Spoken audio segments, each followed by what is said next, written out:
5, 4, 3, 2, 1, 0.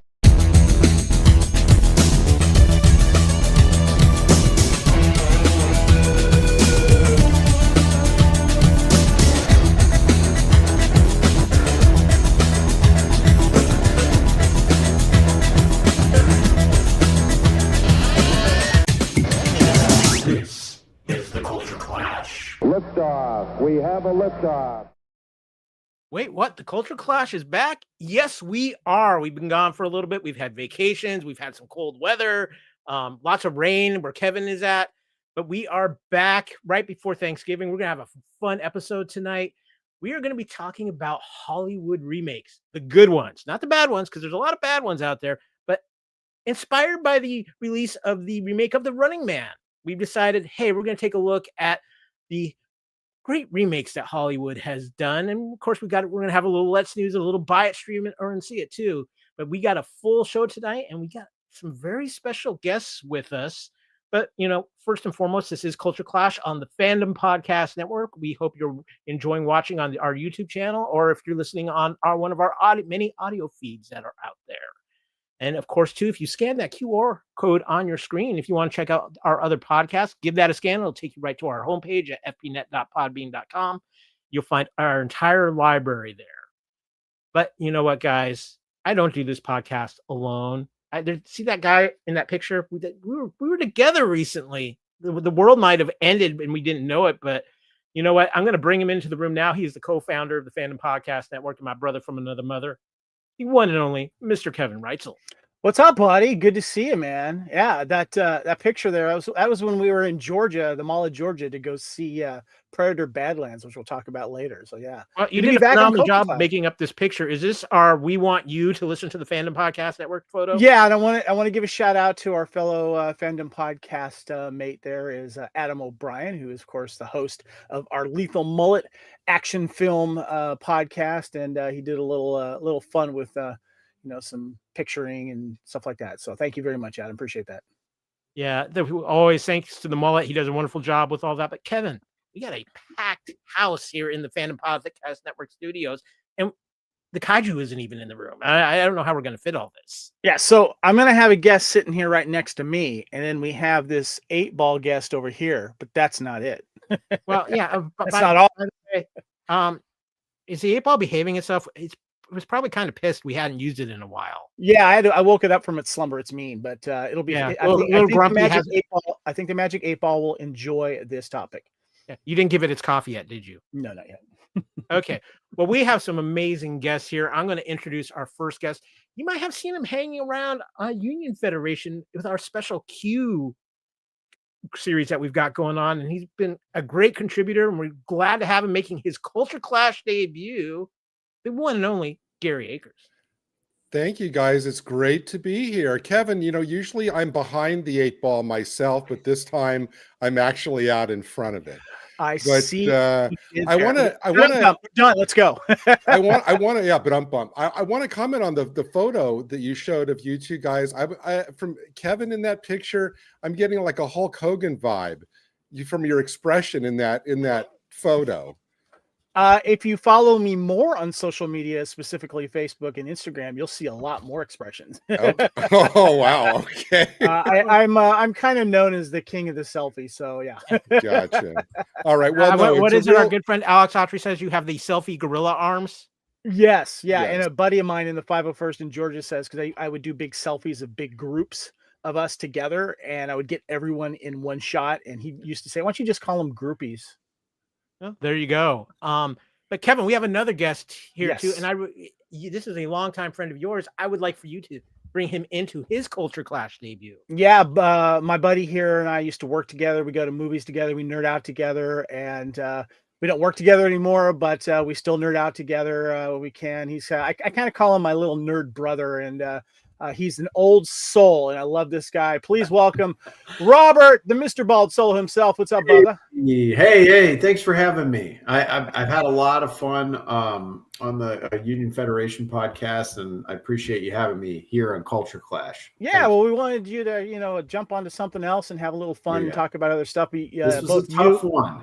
Yeah, I know. You and Gary have been great on Union Federation talking about all the Q episodes, which is ongoing, by the way, every Monday night live, 9 p.m. Eastern, 6 p.m. Pacific. Please check it out. Check it out as we are discussing Q episodes. But welcome. Now, Kevin, please tell me you didn't inform them that once they're on 2 shows on the Fandom Podcast Network, we officially own their souls. It's true. Dude, I didn't mean to tell you that, but yeah. Well, then I get a hat. We've got them. We've got them in. I don't Sorry, know. guys. I don't know about owning, Kyle, but I'll give you a lease with an option to buy. It's always good to have And I'll be happy.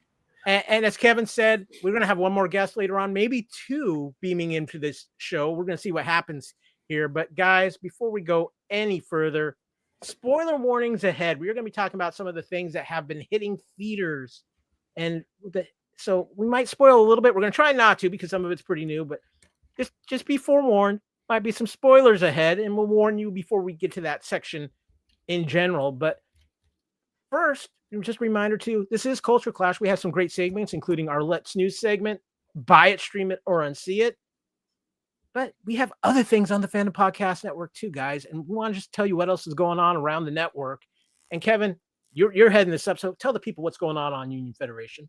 Yeah, we wanted to celebrate Q, one of the best villains or characters in Star Trek, and just overall. And he did a lot of memorable appearances throughout Star Trek, specifically from TNG from 1987 and on through 1 episode of Deep Space Nine, several in TNG, of course, and then 3 episodes of Voyager. We're going to be discussing all of them with this little collection here from the Q Fan Collective, and we're doing it. It's a 12-episode limited series. It's been a lot of fun. Gary has been on it. Robert's been on it. They've been great contributors. We're having a lot of fun. Yeah, good discussions. It's been good. Yeah. Up next, our good buddy Adam. We talked about him with making the pictures. Well, he's been doing some stuff with Lethal Mullet too, including his most recent episode. He's been going back and looking at some TV, and he looked at a classic, Buck Rogers. Good stuff. And guys, just real quick question for you. Are you as shocked as I am that they still have not been able to get any kind of new Buck Rogers off the ground since the series came out in the late 70s, early 80s? It's amazing. Yeah, no movies, no new TV show. Yeah, Battlestar Galactica did, I mean, yeah. The charm of it was, the kind of tongue-in-cheek kind of, it was very 70s, and all. And I wouldn't want to see a Buck Rogers that was all serious and, dour and commenting on modern society, because that's what made this one so fun. Yeah. Gary, David Hasselhoff said something similar about Knight Rider in a recent interview. He was asked about bringing it back, and he said, I would only if it was done right. If it was, he said, quoting him, he said, if it was done retro. Well I'm just going to throw this out, out here real quick, because I had a discussion with the Mullet about this. We both feel that the closest thing we've had to Buck Rogers, as far as a character similar to Buck Rogers, is John Crichton from Farscape. Yeah. I'm rewatching that right now. I would agree. I have one condition for a new Buck Rogers, which is Sydney Sweeney as Princess Ardala. I can live with that. That would work. Dude. Yeah. Dude. But bonus point, Gary out of the gate. Oh my God, Gary. Kyle, warning, I think Gary just shared part of my brain and took yours, and now I'm with him. Anyway, sorry, let's move on. Yeah, we got some other great stuff. Kevin, I don't know if we put us through joy or torture with this particular version of Couch Potato Theater, because we covered the Star Wars holiday special on Couch Potato so Theater. good. Also talked about a great documentary that's out about the holiday special, A Disturbance in the Force. And we were joined by our good friend David Lozano for that podcast. We actually had a lot of crazy fun. Yeah, David Lozano from the Star Wars Stuff podcast came on. Huge Star Wars fan. Great podcast. He always has us on as guests from time to time. And yes, we discussed the original Star Wars holiday special. And the angle that we took, in case you're curious, is we watched it and wrote about it and podcasted about it, so you don't have to watch it.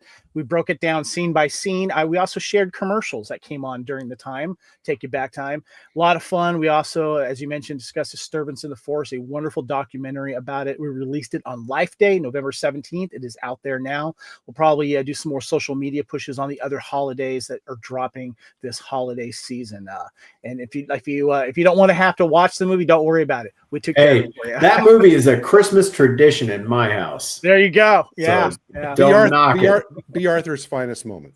Yeah. And I showcased my second generation copy on a VHS a buddy of mine made from a first generation copy. So, yeah. Oh man, I gotta show you my Blu-ray copy sometime. It's got special features. Yeah. Well, we also discovered Kevin might hold the Guinness Book of World Records for owning the most copies of the holiday special. What? I need to see them all. I hope you guys translated all of the Wookiee speak in the first half hour of that. That's available on some Blu-rays and bootleg DVDs. Gary, that is exactly the way it needs to be. No subtitles. We did the whole podcast in Wookiee. Check it out. It's on the Fandom Podcast Network. Audio is up as well. It's a good listen and a good watch. And we put out every once in a while we pull something out of the archives, and we pulled out one that's rather fitting for this episode because we just pulled out of our archives Dread, our couch potato theater we did a few years back with our good friend Christy Morris. This was a lot of fun to do. We all love Dread here, and it was actually Christy's choice to do this, Kevin. Yeah, we recently hung out with Christy and Michael Morris when we were visiting Georgia. It's always good to catch up with them. What's funny too is my wife Erin and Christy are always sharing Instagram stuff together, so they're close. We had a good time, and we were reminded that 5 years ago we did an audio podcast before we went full video on the network here of Judge Dredd. It was Christy's pick, and it was a really, really good podcast. So we re-released it under the Fandom Podcast Network Classics. Yep. And of course, every Halloween it's a special time because Kevin and his lovely wife Erin get together for a special couples edition of Couch Potato Theater for Halloween. Instead of Valentine's Day, they do Halloween, and you guys picked a classic, the 1985 film Fright Night. Yeah, this was a lot. This was a passion of my wife's, one of her favorite films, and she saw it originally when it came out in the theater. I was kind of new to Fright Night. I've seen the original. I'd only seen it maybe about 5 or 6 years ago, and I loved it when I visited it. I actually saw the remake first with Colin Farrell and Anton Yelchin, rest in peace. And so we discuss the cultural history behind this film, a lot of the cocaine that was used on set by the physical effects makers. We talked about the documentary that mentions that as well. It was great. And then we also have a little discussion about Fright Night, the remake as well. Make sure you check it out. I think you and Aaron also had a very interesting discussion about a certain prop from that film as well. Yes, we did. Check it out. Yeah, that was a fun podcast. Check that out. And of course, we are continuing our Canon Films retrospective on Couch Potato Theater, our most recent edition, the Chuck Norris classic Invasion USA. You don't get more 80s than Canon Films, and you definitely don't get more 80s than Invasion USA. And you don't get more 80s than all denim. Yeah, that's true. That's true. Robert's like shaking his head in total. It's just everything about that poster is right. Yes. It's a good old Canadian tuxedo. Everything about that movie is right. Everything is right. When it's I was just thinking Chuck Norris. For on this poster, for a movie like that, you don't even need to bother with a tagline. No, it's just you get the title and that picture, and that's all you need. You don't need a clever tagline. And I gotta say, my favorite Chuck Norris movie is actually a '90s Chuck Norris movie, Sidekicks. Yeah. There you go. Lacey is a huge fan of that. She's a part of the network, and she loves that movie. She's in the green room right now. She's nodding her head. I can tell. Yeah. And I love the story behind why he did that movie. That's a cool thing. And our guys over at What a Piece of Junk, it's been a little quiet on the Star Wars side of late, but we did have something big release, at least in my opinion, because I'm a huge fan of Star Wars Visions, the anime series that they've been doing with Disney Plus. Season 3 just came out. They went back to more of the traditional Japanese animation studios in this, and they actually continued a couple of the original Vision storylines, including the Ninth Jedi, which is going to get its own spin-off series here soon, and a couple of the other ones. The guys at What a Piece of Junk dove all in on Star Wars Visions. I'm going to be talking about it soon here on Culture Clash. I've just been so busy, haven't had a chance to watch them all yet, but I'm looking forward to that. And Kevin, is this a sure thing on this Couch Potato Theater? I'm sorry, I was playing with my GoBot that I bought at that store when we were in Georgia. Sorry about that. I got discontinued. Well, because Transformers are too complicated for him. So true. Yes, my lovely wife, Erin, she adores this film. This film is now 40 years old. It is kind of an unsung classic for those that have seen it, know it. It's very quotable if you've seen it a lot. And it's one of those that kind of has gotten lost in the ether when it comes to John Cusack, and it's very kind of adult teen humor done in a very classic way. We'll get into more of that later, but that's coming out soon. Yep. I adore also this movie. Too, Time Warp, guys. We've been covering the movies of 1990. October was our most recent release. Some interesting movies in this bunch. We got Marked for Death. You get a little Steven Seagal. Maybe Tom Selleck's best film ever, Quigley Down Under, Memphis Belle, Mr. Destiny. A lot of great films in the month of October. And very soon we'll be recording for the month of November. And you want to talk about array of films and some all-time Hollywood films. You've got Home Alone, Dances with Wolves, Child's Play, Predator 2, Rescuers Down Under, and some film called Robot Jocks. I love Robot Jocks. To clarify, that's Child's Play 2. That's true. Yes. Yeah, it's all Chucky to me, but you know. Oh, Predator 2 is great. Love that one. And if you missed it too, we had our summer fandom spectacular recently on Culture Clash 2. We talked a lot about the hit movies of the summer. We had a great time with that, talking Primitive War, Fantastic Four, F1, Superman. We need to revisit some of the summer movies. Check that out as well. But guys, by the way, Kyle, we should mention too, we don't have it in the show notes, but we actually had the director of Perimeter War on the movie that was shot in Australia. If you have not had a chance to see Perimeter War, you should. It's a great movie about Vietnam platoon looking for a lost Marine battalion, and they come across dinosaurs. And there's a bunch of shenanigans that went on with Russians and science. Platoon meets Jurassic Park. Yes. Yeah. Luke Spark was great. He came on and we talked about the show and found out he's such a big Star Wars fan. And he gave his take on Star Wars. It was great. Yeah, we had a great time with that. But that's what's on the network. But guys, this is Culture Clash. Let's get into some of our segments here. So let's start things off with a little Let's News.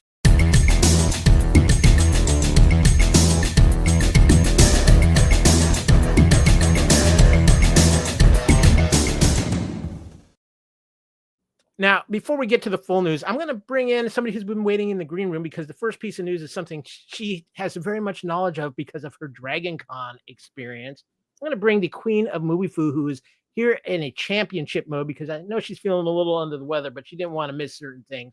So, Lacey, she's getting her setup going.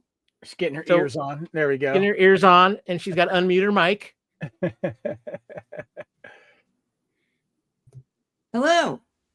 There you Welcome are. We got you. We got you. You are Lacey Kitty Pants. Tonight. I am. I've got and it's got like little paws on the pocket. It's very cute. Thank you for coming on, Lacey. We know you're feeling a little under the weather, so we appreciate it. Yes, which is why I'm doing this because my hair's wet and I'm not.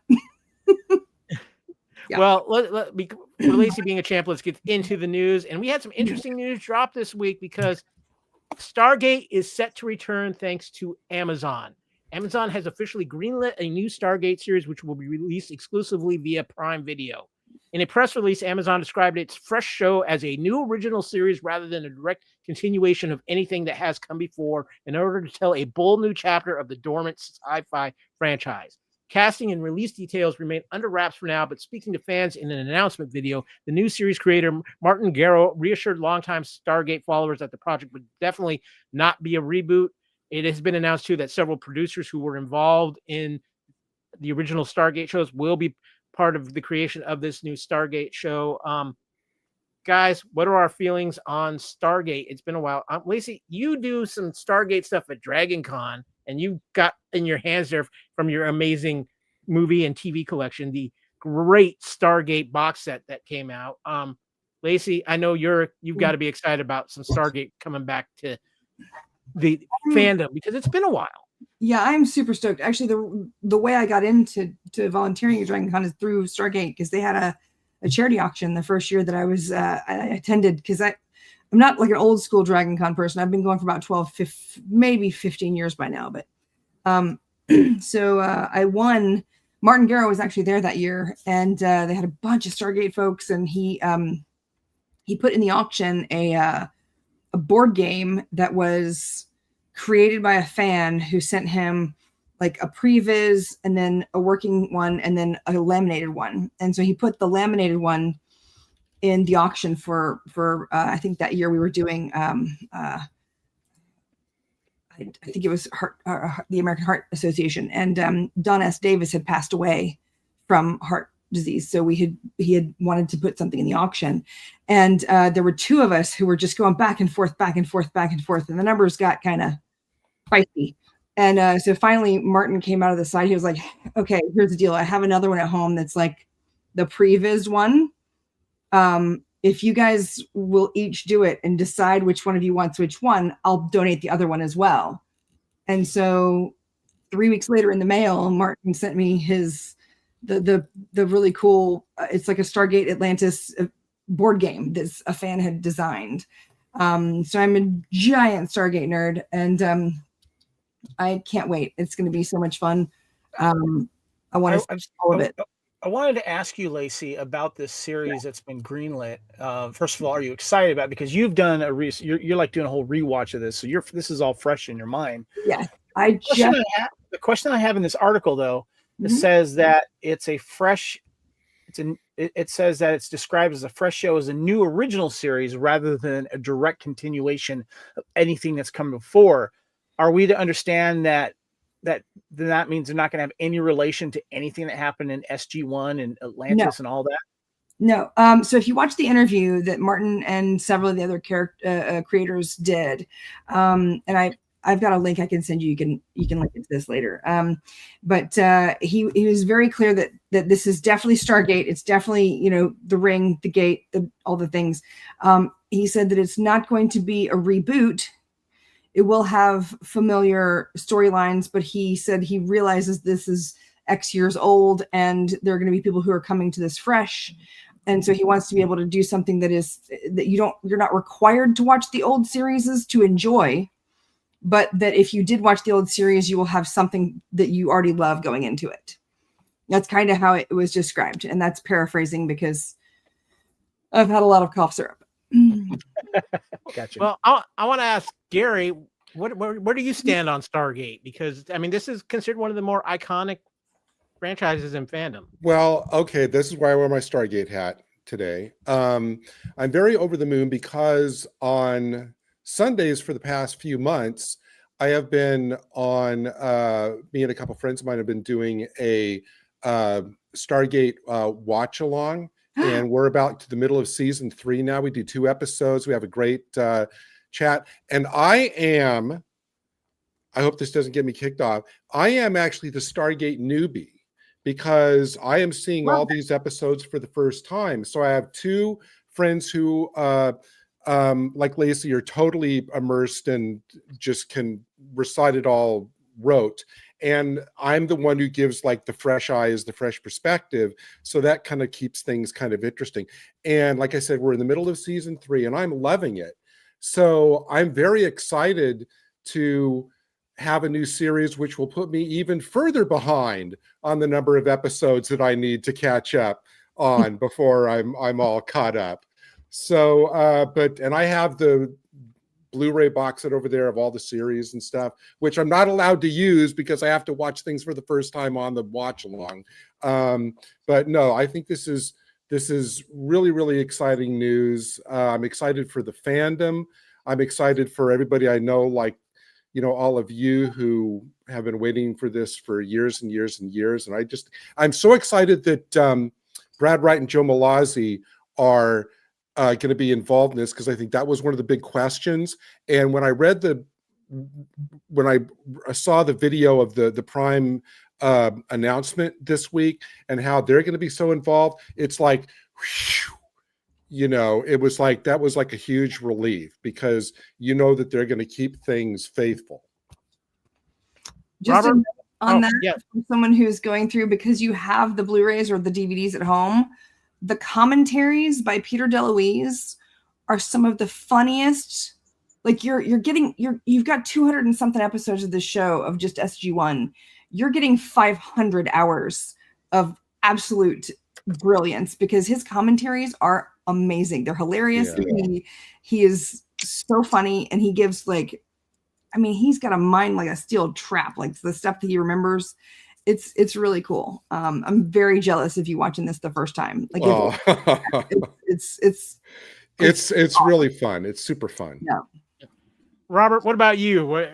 Well, if Gary's worried about getting kicked off, I'm 100% getting kicked off. I've only seen the movie, and I saw the movie in the theater with my dad.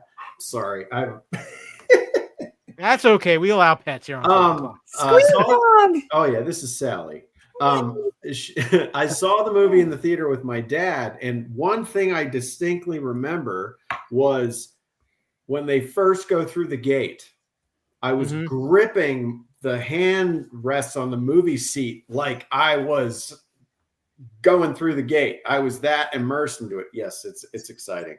And I never saw the series, but I've been thinking the whole time you've been talking, I need a classic series to get into. I just finished Knight Rider. Again, it's my favorite show from childhood. So it was a rewatch, but I want something I haven't seen. And so I'm just going to do Stargate. I mean, there you go. I'm just sold. I have to do it. Apparently we're indoctrinating everybody in Stargate around here, Kevin. But I've seen the original 1,000 times. I love the original Stargate movie. The original series is a great continuation from the movie, and new characters are introduced. I mean, there's several series, aren't there? How many of them are there? There was 3. There's Atlantis. 3. Yeah. And then Universe. To wrap this up, though, I think that I hope that there is some nod to the original series. I hope we get something else. And I hope we don't get something dark and depressing like is what remakes tend to be doing lately. And we'll be touching on that later. Just one more note. At DragonCon this past year, Christopher Judge, who played Teal'c, was there. And he was our only Stargate panelist. And he said very clearly, I can't talk about it, but new things are coming. And I'm so excited. Very good. He will be involved. There we I don't know go. specifics, but he was like vibrating. He was so excited because of that. Good to hear. He is a great ambassador for Stargate. But guys, we got a little bit of other news too. We had a trailer drop. Now we cover all the fandoms here on the Fandom Podcast Network. This was one of the biggest movies of the summer a couple of years ago, the Super Mario Brothers movie. Well, they dropped the first trailer for Super Mario Brothers or Super Mario Galaxy, and this movie's, like I said, it was just huge. The brief description they gave: the galaxy awaits Mario and his friends in a new animated adventure. Universal Pictures and Illumination revealed the official trailer for the Super Mario Galaxy movie, the sequel to 2023's breakout animated hit feature. It's based, of course, on the beloved and iconic Nintendo characters. The new animated sequel is based on Nintendo's world of Super Mario Brothers and continues the events from the Super Mario Brothers movie, which earned more than 1.3 billion. Yes, that's billion with a B worldwide. The trailer also reveals new additions to the cast, including Benny Safety as Bowser Jr. and Princess Rosalina, who is voiced by Oscar winner Brie Larson, Captain Marvel in the house. For this, guys, this was a huge movie when it came out. This is one of the last movies I can think of that broke that $1 billion barrier, especially in the day and age of COVID and the way movie theaters are. This could be a huge moneymaker, Kevin. I'm sure it will be. I'm not going to jump to go see it. I didn't see the last one. To me, the original 90s one has a special place in my heart. We know your love of John Leguizamo from John Wick. Sure. Yeah.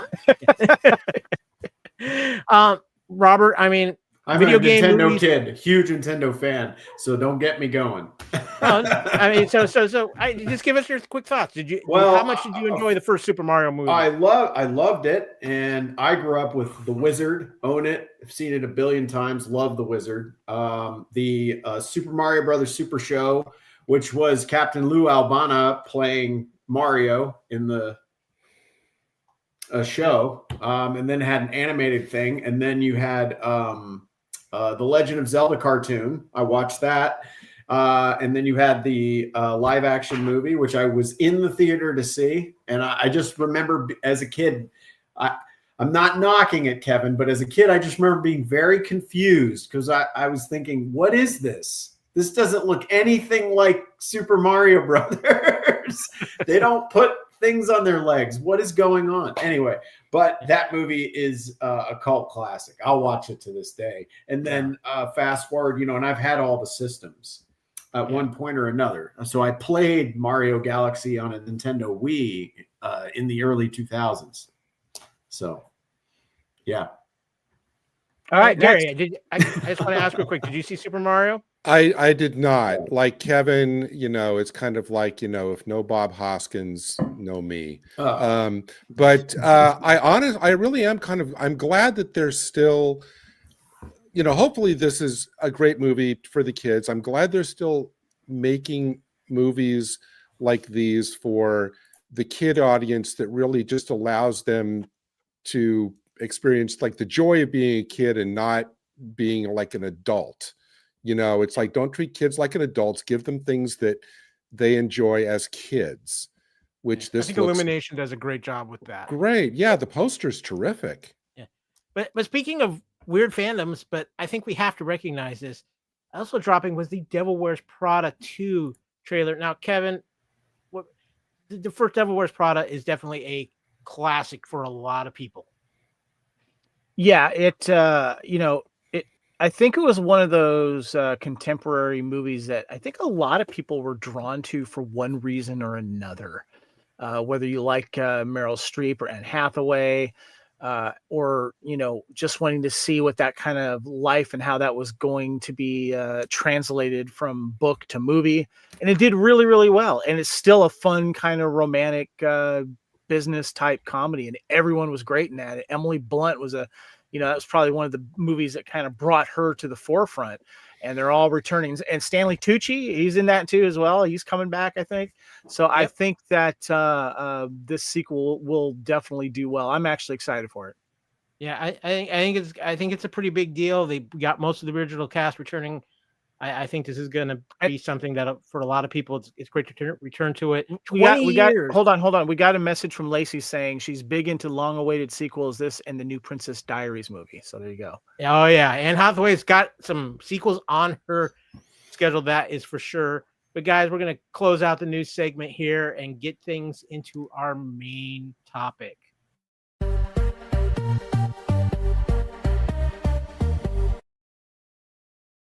That's right, guys. We're here to talk about some Hollywood remakes inspired by the release of The Running Man, which just came out. We got the crew together.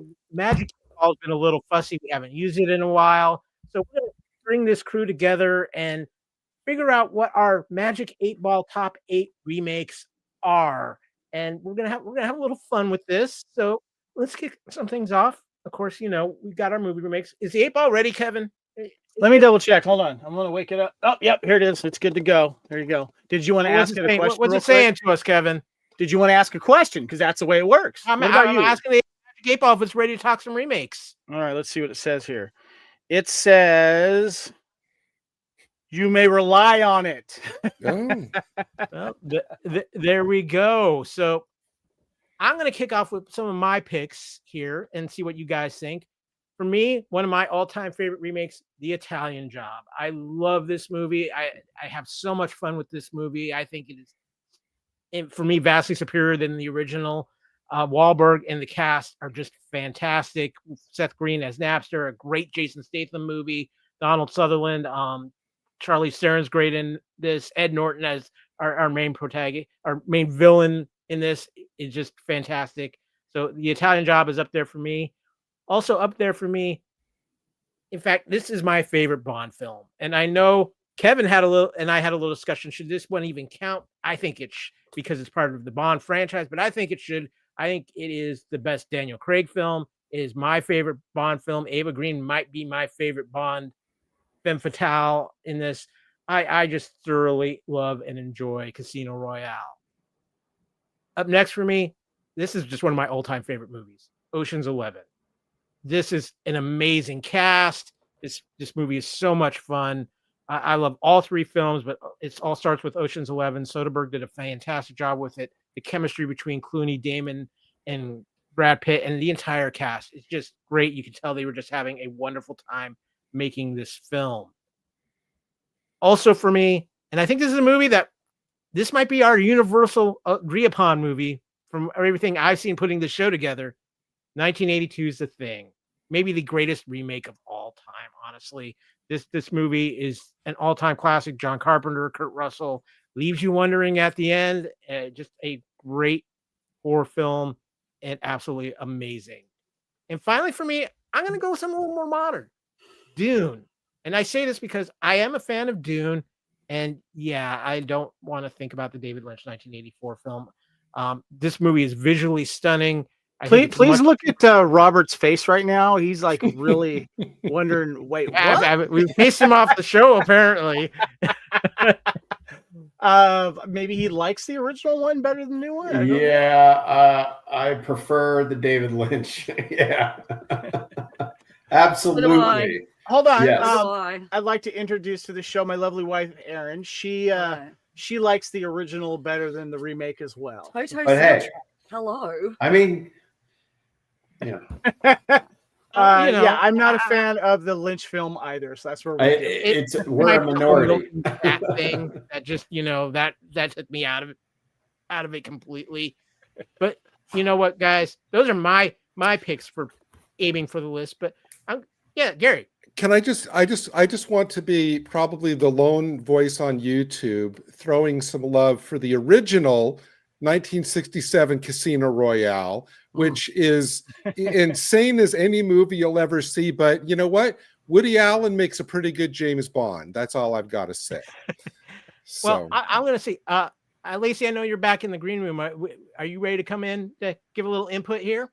Okay, we're going to bring Lacey back in because not only is Aaron here, we got to bring back Lacey. Now it's really packed in here. There's a little crowd in the studio, but it's all good. But you know what, Gary, I want you to tell us about hold on. your pick. We have, is it Gary? We have Robert next. We have Robert next, actually, on the notes. Actually, Robert. Okay, yes. So many people. So, Robert, you had a few picks for us, including one interesting one I want to ask you about. But tell us about your picks. This was very difficult for me because I don't generally go in for remakes. I don't. And the first one that popped into my head was the Universal, The Thing. And so what else is there to say about it? I will say something. I tried to find something cool about each remake. And one of the things I love about the special features on The Thing, you've probably all heard this interview, but it's John Carpenter explaining how he did the opening titles with like the garbage bag and the thing. And he lit it on fire and it slowly melted away. And that's how they did the opening title for his thing. So I thought that was cool. But the next two, I had to dig deep. I had to figure something out. One of them was just a movie I saw this year, and they're both Kurosawa remakes. So The Fistful of Dollars is a remake of Yojimbo, and famously, Sergio Leone was sued by Kurosawa for 15% of the profits on that movie because it was just a blatant ripoff.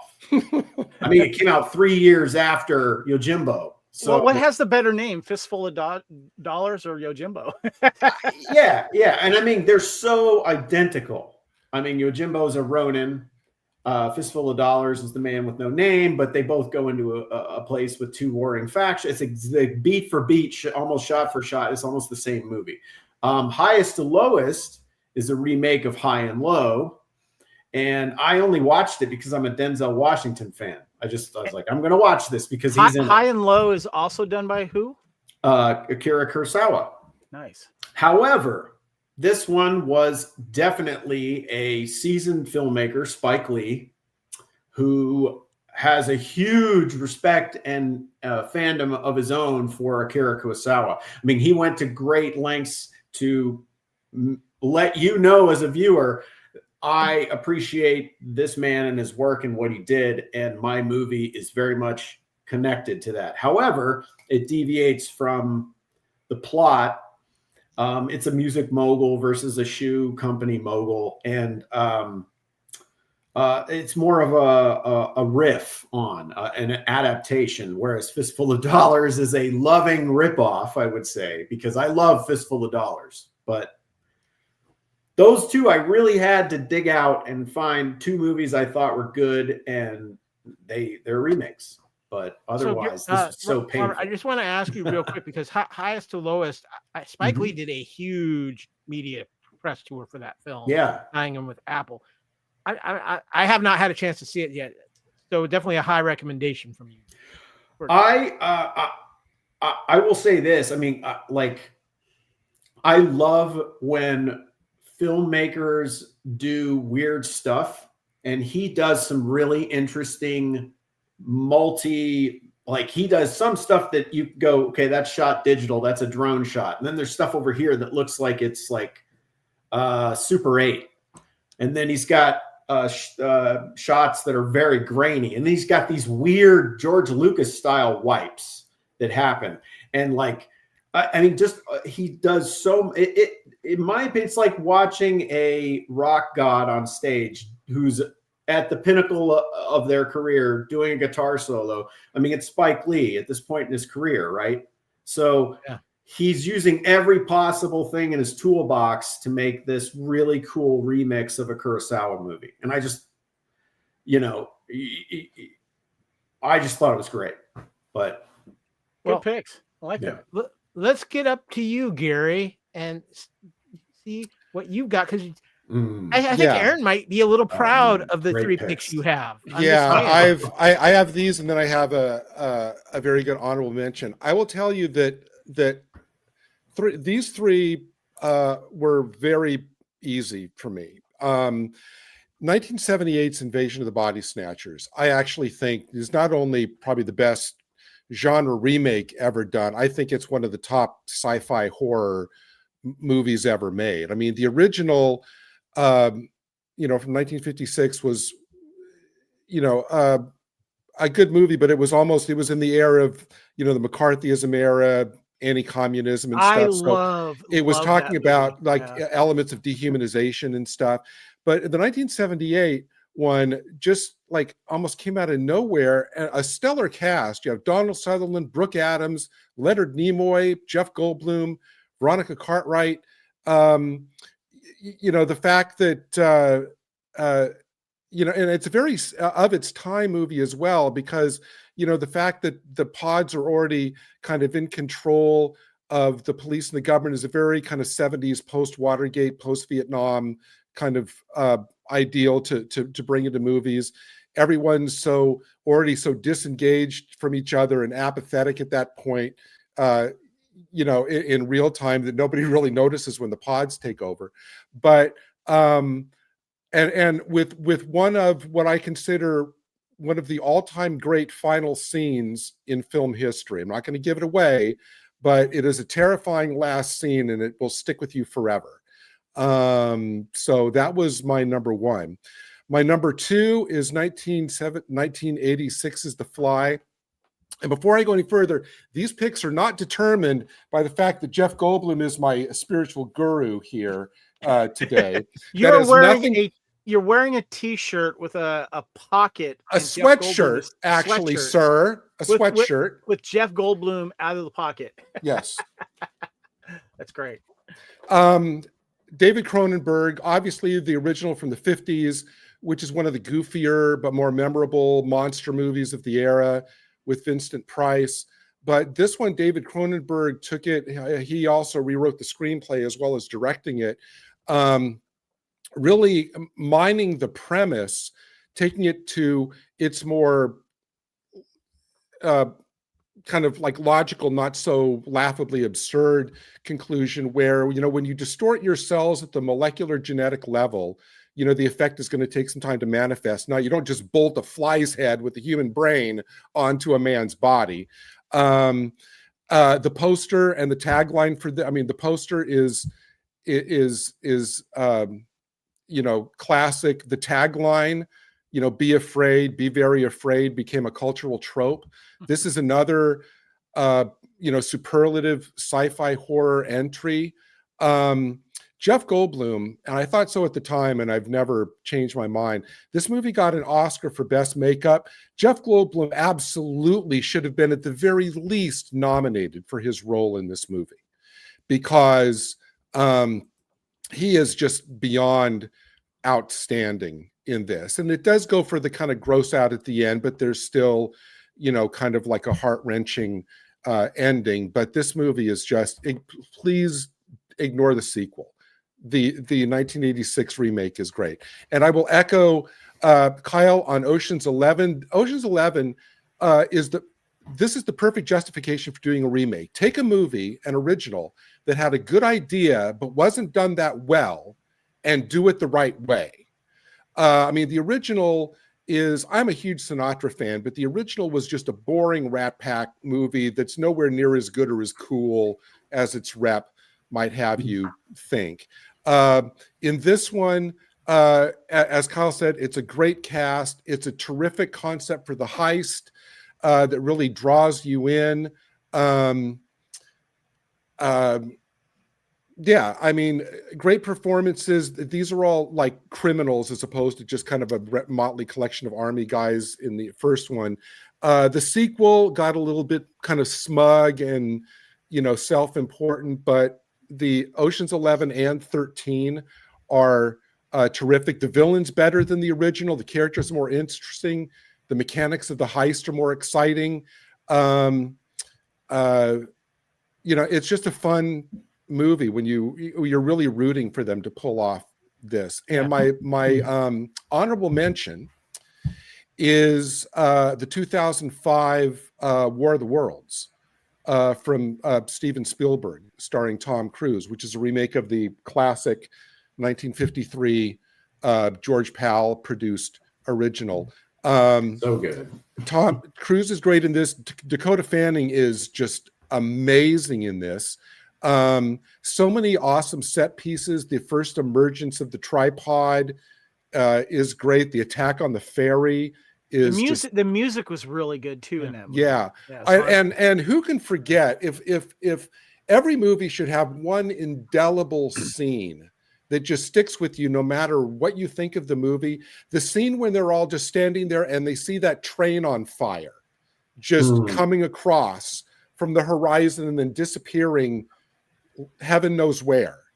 Is just amazing. You left one thing important out from that film that is one of the most iconic things in film history, was that Tom Cruise's jacket. Yeah, that's a good jacket.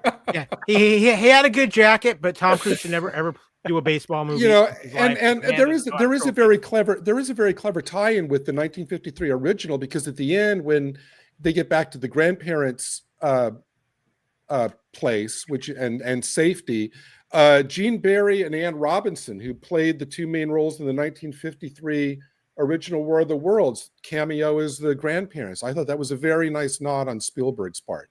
So that was, I think, a very, very worthy remake. Well, we can't talk about Hollywood remakes without getting some input from the queen of movie foo here, guys. So, Lacey, let's talk about your picks. You're on mute still. We pulled the Lacey. That is my trope. Yes. Okay, so I'm just going to start with Ocean's 11 and mirror everything everyone else has said. It's a great set of films. The original was interesting and fun, but it was made at a time where people were spoon-fed information. And I think that the Ocean's 11 with, Rooney and Pitt, they let you learn along the way. And that's something that, as film has grown, I think they trust the audience more to get involved. I even like the Ocean's 8. A lot of people didn't like it, but it has spawned a new series of fun things. So then I'm going to go back to Roxanne. So Roxanne, one of my very favorite films. It is a remake of Cyrano de Bergerac. I have several. Oh, it's upside down. No, it's not. Nice. Roxanne, Cyrano de Bergerac, Whatever It Takes, which is love that movie. Shane West and James Franco. There have been a million different versions of this movie, and I just think that the update with Daryl Hannah and Steve Martin was so delightful, especially because it was the first time that for this film that I know of anyway, that it had been taken and put into a comedy context where a lot more people are going to see it. The scene in the bar where he does, the thing about Big Nose, and he says, I can come up with 20 better statements than that. I will never forget the laugh that I heard from my father when he said, "Whoa, I'd hate to see the grindstone." Fantastic. Okay, so my third one is She's All That, which is a remake of Pretty Woman, which is a remake of My Fair Lady, which is based on Pygmalion, which is a play from a million years ago. One of my favorites too, Lacey. Love it, love it, love it. I met Miss Rachel Lee Cook at Huntsville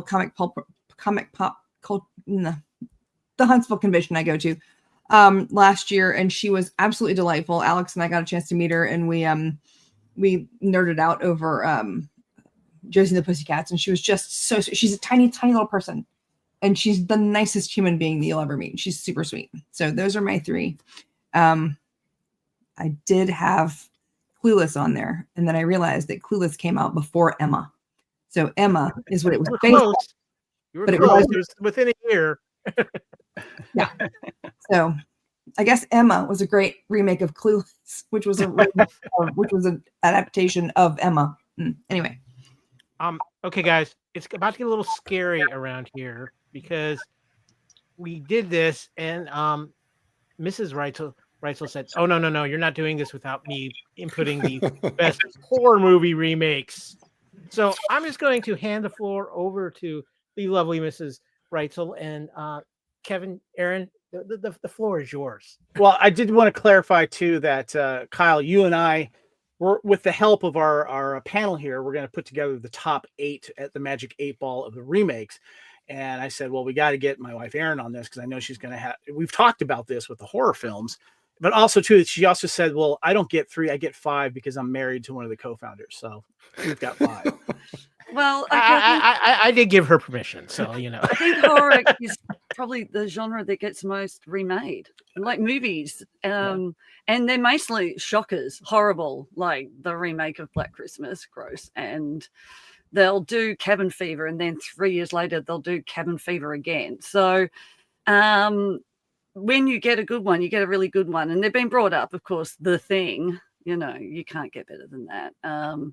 Also, The Fly, which I loved. And there's a funny story. I was going to a TAFE college, which is sort of like after high school. In Australia. Yeah. And we had student passes, and I changed my birth date for a year before so I could go see R-rated films of that year, like Angel Heart and The Fly, because it was R-rated, which is like an 18 rated in here. So, I got to see it. And it's actually quite sad. Again, yeah. Jeff Goldblum and Gina Davis were partners, which I think helps a lot. They either met on it, or I think they were together. And I don't think they were married, but they were together. So I think that chemistry helped a lot. And you agree with Gary? You felt that Jeff should have gotten an Oscar. Oh my God! The thing is, it's quite heartfelt. I actually can't watch it again because it's actually quite sad, especially at the end where he literally asks her to kill him. Yeah, and it's like Beauty and the Beast, you know. It's a sort of so sad. But then also the next one is Invasion of the Body Snatchers, which I didn't get to see at the cinema, but my parents did and absolutely raved about it.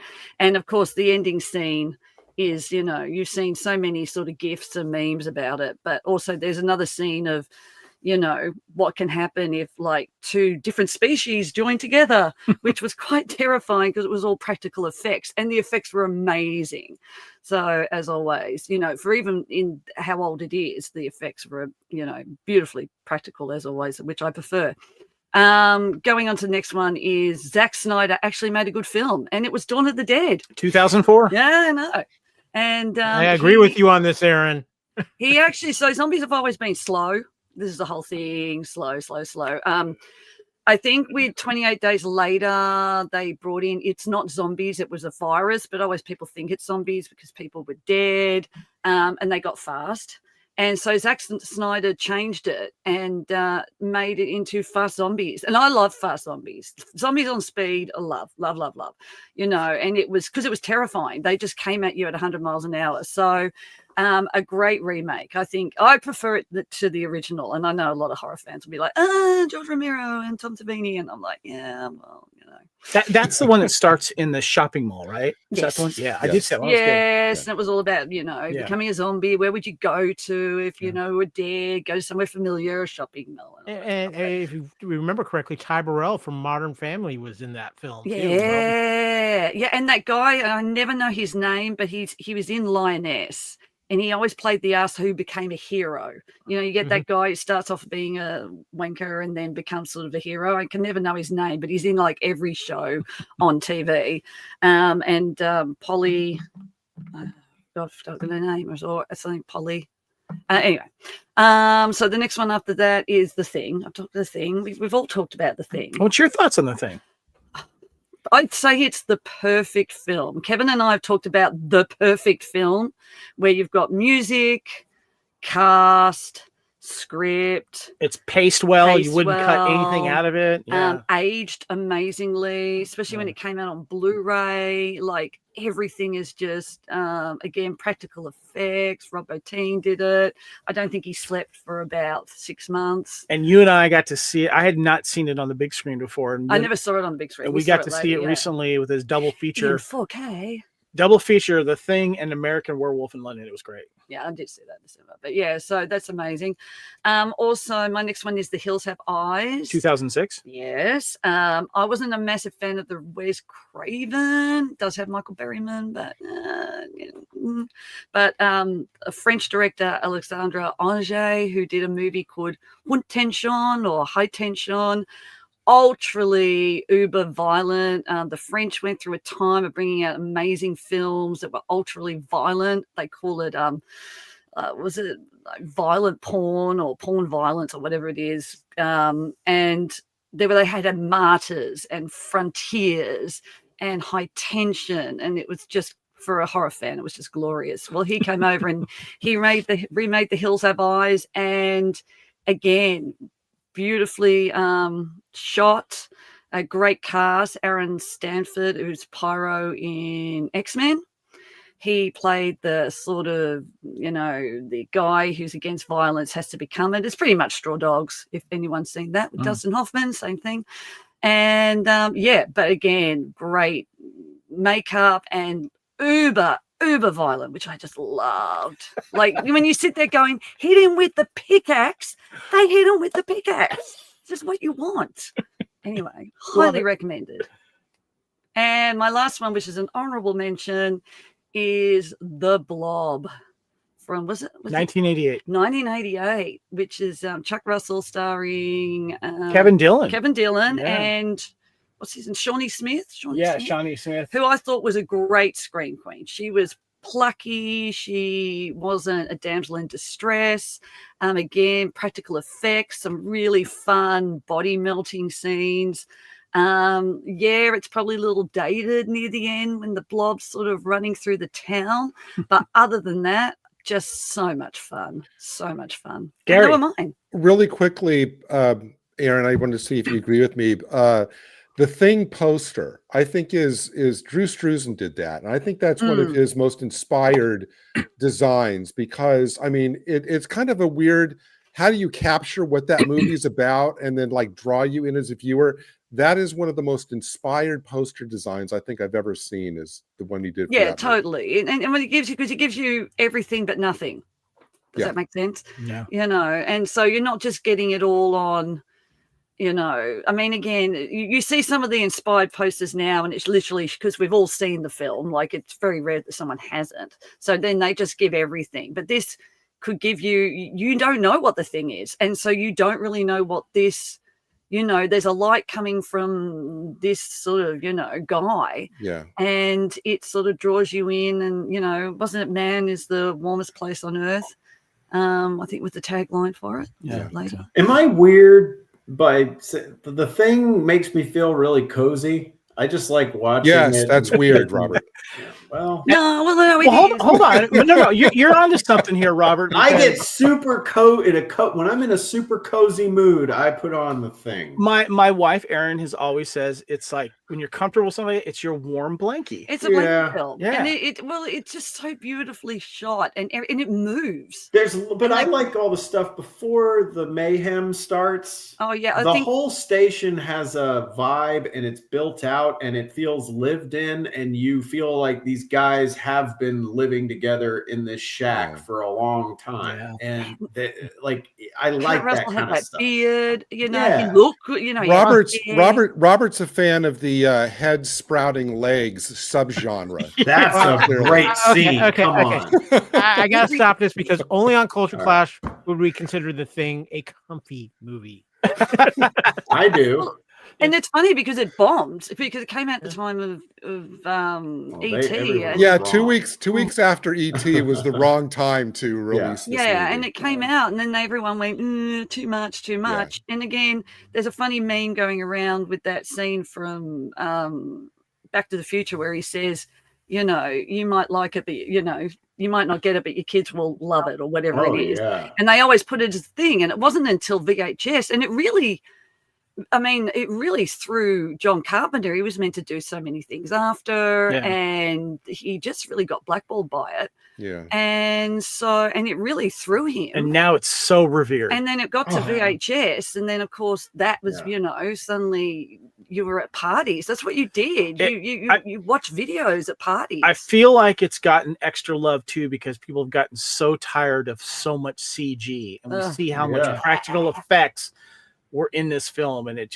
phenomenal. The scene with the petri dish and the coat hanger. I mean, the way they did that, and the thing comes out of the petri dish. It's awesome. The whole thing is that everything you can touch and taste. Like it's like anything of the 80s.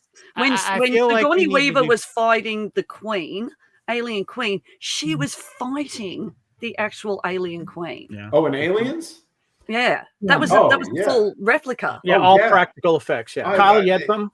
Yeah. Oh, I was just gonna say after all this, I feel like we are gonna need to do a CPT of The Thing sometime soon. Yeah. But let's keep the 8-ball rolling. Wait, hold on, Lacey's got something. What, Lacey?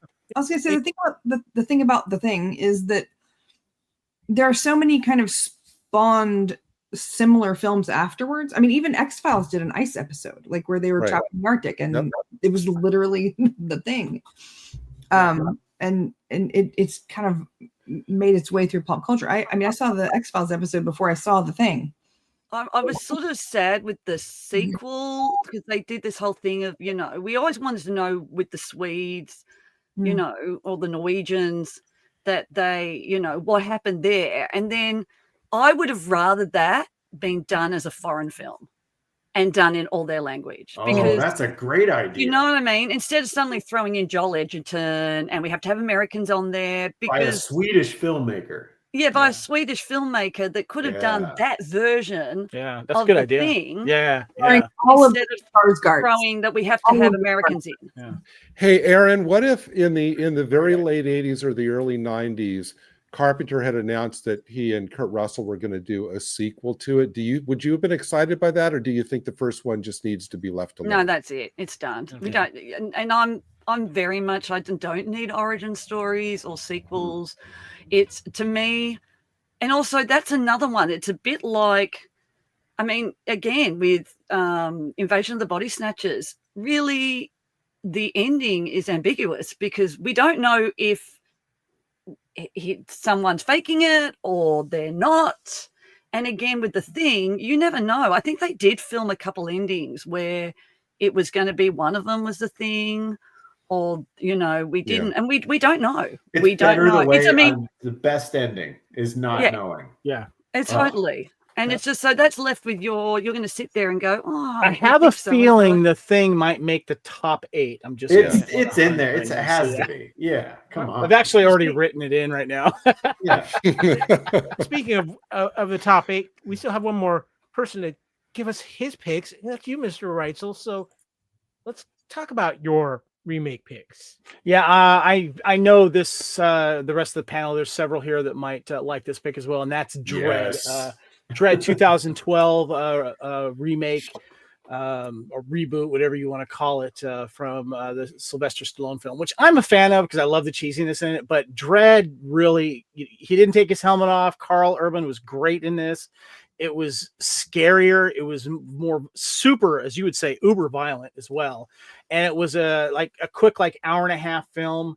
And also one of the best 3D films I've seen of the 3D resurrection era, starting with 2009's Avatar. Really well done. Great villain in there as well. And I thought it was, this is what I thought most fans wanted to see, even though I didn't read the comics. It won me over instantly. So that I get a shout out to Dredd there. Next we have True Lies, guys. Did you guys know True Lies was a remake? No. Yeah, big fan of True Lies. We actually did a Couch Potato Theater on it earlier this year. It was actually a remake of a 1991 French film called La Totale, and it was kind of more of a comedy version of it, even though True Lies is funny. True Lies, obviously a lot more action, a lot more violent, but I wanted to throw that in there because we not only did we do a Couch Potato Theater on it as well, because we were doing Canon films. Sorry, not Canon films, but we're doing Cameron films. And this came out in 4K recently, and we talked about it last year. But one of my favorite Arnold Schwarzenegger films, a lot of fun, and Jamie Lee Curtis was fantastic in this film. Next, we have here. Oops, hold on, Kyle. I got this here.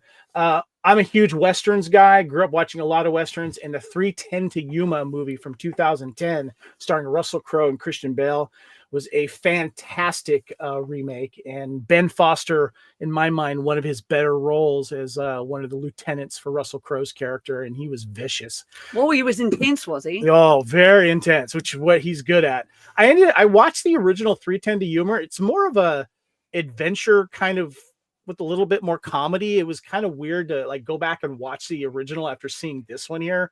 But I had to throw in a Western because I love Westerns. 3:10 to Yuma gets my pick there. Also, Thomas Crown Affair, one of my favorite remakes as well. Thomas Crown Affair, of course, the 1999 version with Pierce Brosnan, Rene Russo, a remake from the Faye Dunaway and Steve McQueen movie. I thought this was a really good remake, and I've seen the Steve McQueen one. It's good, but this one, this one resonates with me a lot more. And next we have one we've already talked about. Hold on, we'll get to that. This one, where is it? Oh, I had The Thing in there. I'm sorry, as an honorable mention as well. So, or no, it was actually one of my picks. I just forgot to put it in slideshow. So Thing gets my vote, just so you guys know. But I did want to do an honorable mention here, and I got to thank Robert for this one, because either I forgot or I had no idea.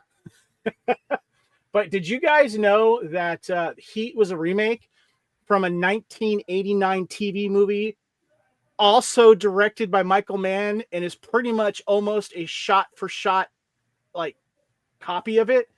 Michael Mann went a little bit more into the movie, but the LA Takedown 1989 TV movie is so similar, it's eerie. I suggest you watch it. It's free on YouTube. They did a pretty good job with the shootout scene as well for what TV productions can do, but a lot of the same dialogue, a lot of the same characters are also in this movie. And it's just a more tighter version of it because it was only 90 minutes to fit into a 2-hour movie for LA Takedown. And there is the character, I'm forgetting his name. Is it Xander Berkeley? Remember his name? Yeah. He was in Heat as the wife's new boyfriend. And Al Pacino says, "You cannot watch my TV." Well, he plays the guy that joins them in the first heist, and he messes things up, and they try to kill him, but he escapes. So there's a little connective tissue there, which I thought was interesting. But Heat, for me, is just I'm kind of just bringing this in because that is such a great movie, but I had no idea it was a remake by the same director who wanted to do it better in 95. So did you see the Pacino interview where he answered an audience question about why was there a choice of him to be so over the top and erratic? Because the scenes and he said yes. He goes, I talked to Michael Mann about it, and we decided that we weren't going to make it an obvious thing, but his character chips cocaine. So on the side, he just does a little bit here and there, and that's to keep him going. And he said it was a common thing at the time, and he put it in there, and that's why he's so bombastic when he's like that, because he's probably just, you know. The famous scene between De Niro and Al Pacino in the coffee shop when they finally meet up, that's also in this original 1989 version. It's not as intense, but it's eerily similar. A lot of it, you'll see what I'm talking about if you watch it. It's free on YouTube. Can I just remark on how odd it is on that video cover that you were showing, that it says from the director of Heat, which makes it seem like that came later, even though that was the original that he ripped himself off for Heat. So it's like a chicken and an egg thing. It's like, well, it sounds like it came later, but it really didn't. I think it released on DVD more overseas, and so when Heat came out in '95, they were re-releasing the video. That was a video cover, and I found one overseas on it for sale, but it's like insanely expensive for the shipping. So, but it is available on DVD, but you can see it free on YouTube. So, thank you, Robert, for bringing that to my attention. Hey, I had no idea. And that was awesome. Yeah, absolutely. Well, guys, first of all, Lacey had to go. She's just not feeling 100%, but I want to thank her for her contributions to this episode of Culture Clash. But I think it's time we get our main Magic 8-Ball list. And I think there are 4 movies just going through the list that we have that are locks. And if you stop me if I'm wrong, but Ocean's 11, The Fly, The Thing, and Invasion of the Body Snatchers 100%. are for sure locks on the list. So that leaves us with 4 spots to debate. Kevin, I think I could make a case for Dredd, because I think some fans here were fans of Dredd. Yes. I am the law. Yeah, I have my debates about whether Dredd is a full-on remake or not, but I think it's enough there that you can slide it in. And I mean, it's so much the superior film to Stallone's Dredd. It is Judge Dredd. It isn't even close. So I think that slides in that 5 spot. Yes. But so let's have a little debate here. We've all thrown out some movies here. I think if I was going to add one more to the list for me, I've got to put The Italian Job on the list. I think that is a wonderful film. A lot of people love that. I think it's a highly rewatchable film. You see it on cable all the time. I think it's so much superior to the original film in this, much like Ocean's 11 versus the original. So The Italian Job is what I would want to throw on the list. I would throw out Casino Royale myself. Kyle, that was a good pick. What do you think, Gary, of the other ones out there? What nomination would you do? Let's get another nomination from everyone here on the panel. I actually want to say I have to admit, I have not seen the Italian Job remake, but I will now, based on Kyle's enthusiasm for it. What did we have? We had I have the same to say about 310 to Yuma. I've never seen. I would maybe put that 310 to Yuma, Kevin, because you're so enthusiastic for it, and it seems like, you know, it was a better done version than the original. It sounds like. Kyle, what do you think of 310? I thought 310 to Yuma was an exceptional remake. I think I would have no problem with that and Casino Royale on the list. I mean, but Casino Royale were 2 different films. Like they were literally a different film. Yeah, one was a comedy. Yeah, was Peter Sellers in the original? Yes. Yeah. No. Yeah. So David Niven, wasn't it? Yeah. Whether it's a comedy or a drama, technically it was a remake, because it followed the same plot and from the same original storyline, right? So if I remember correctly, exactly. Yeah. So what are we looking have? at now? We have our 4 that we're for sure on. The Thing, Ocean's 11, The Fly, Invasion. Hold on, let me start. The Thing, Ocean's 11, The Fly, Invasion of the Body Snatchers, Dredd, and we have 3 more that we're debating. Well, The Hills Have Eyes was totally better than the original.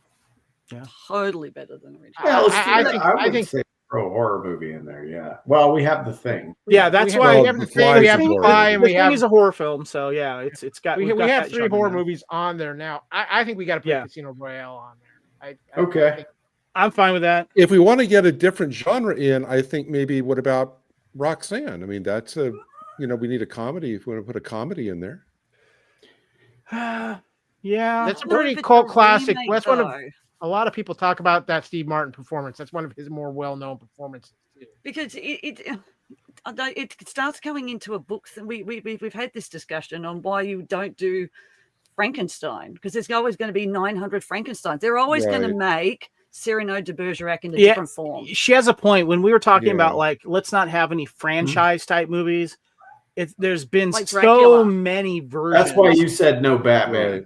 Yeah, I said no Batman. That Cyrano de Bergerac is almost like a franchise when you think about it. So it's a good version of it. It is. But I don't think it's a better version than maybe the. Aren't we doing better versions? Yeah, I think that we need to narrow in on movies that were a lot better than something else that was also kind of famous or very disappointing when people first saw it. Then I think if that, so we can mix it up a little. I think we should put 310 to Yuma on the list. 310 to Yuma is, you were saying, Kevin, is better than the original. Oh, by miles. Totally. So then, by miles. Yeah, go definitely check that. So right now I've got 7. I've got The Thing, Ocean, The Fly, Ocean's 11, The Fly, Invasion of the Body Snatchers, Dread, Casino Royale, 310 to Yuma. We got one more space. Don't put Dune or I'll punch you.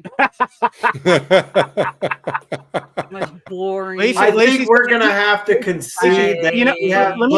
Let me tell you this: if you're gonna do a remake, I got to put, and you want a comedy, I think She's All That kind of covers the gambit, especially with the versions that Lacey kind of put up there. I love it. She connected its DNA to My Fair Lady. Yeah, which is an all-time classic. Yeah, but that's not better than My Fair Lady. It's just a different version of it. This is where you start going into well, as far as comedies goes, for example, do you think Steve Martin's Pink Panther is better than the original Pink Panther? God, no. No. I would give the nod to Italian Job. Really, I know a lot of people that would really punch you in the face about that. Because they love the Michael Caine one. You know, it's funny because though of that time. But no one's watching Michael Caine anymore with that version. This one. No one's watching this. You disagree. I get it. You disagree. I get it. I'm thinking. Does anybody else get an Italian Job vote here? Well, can we do this? What are the movies that are not in that? My 2 don't count because mine are Fistful and Highest to Lowest. They do count.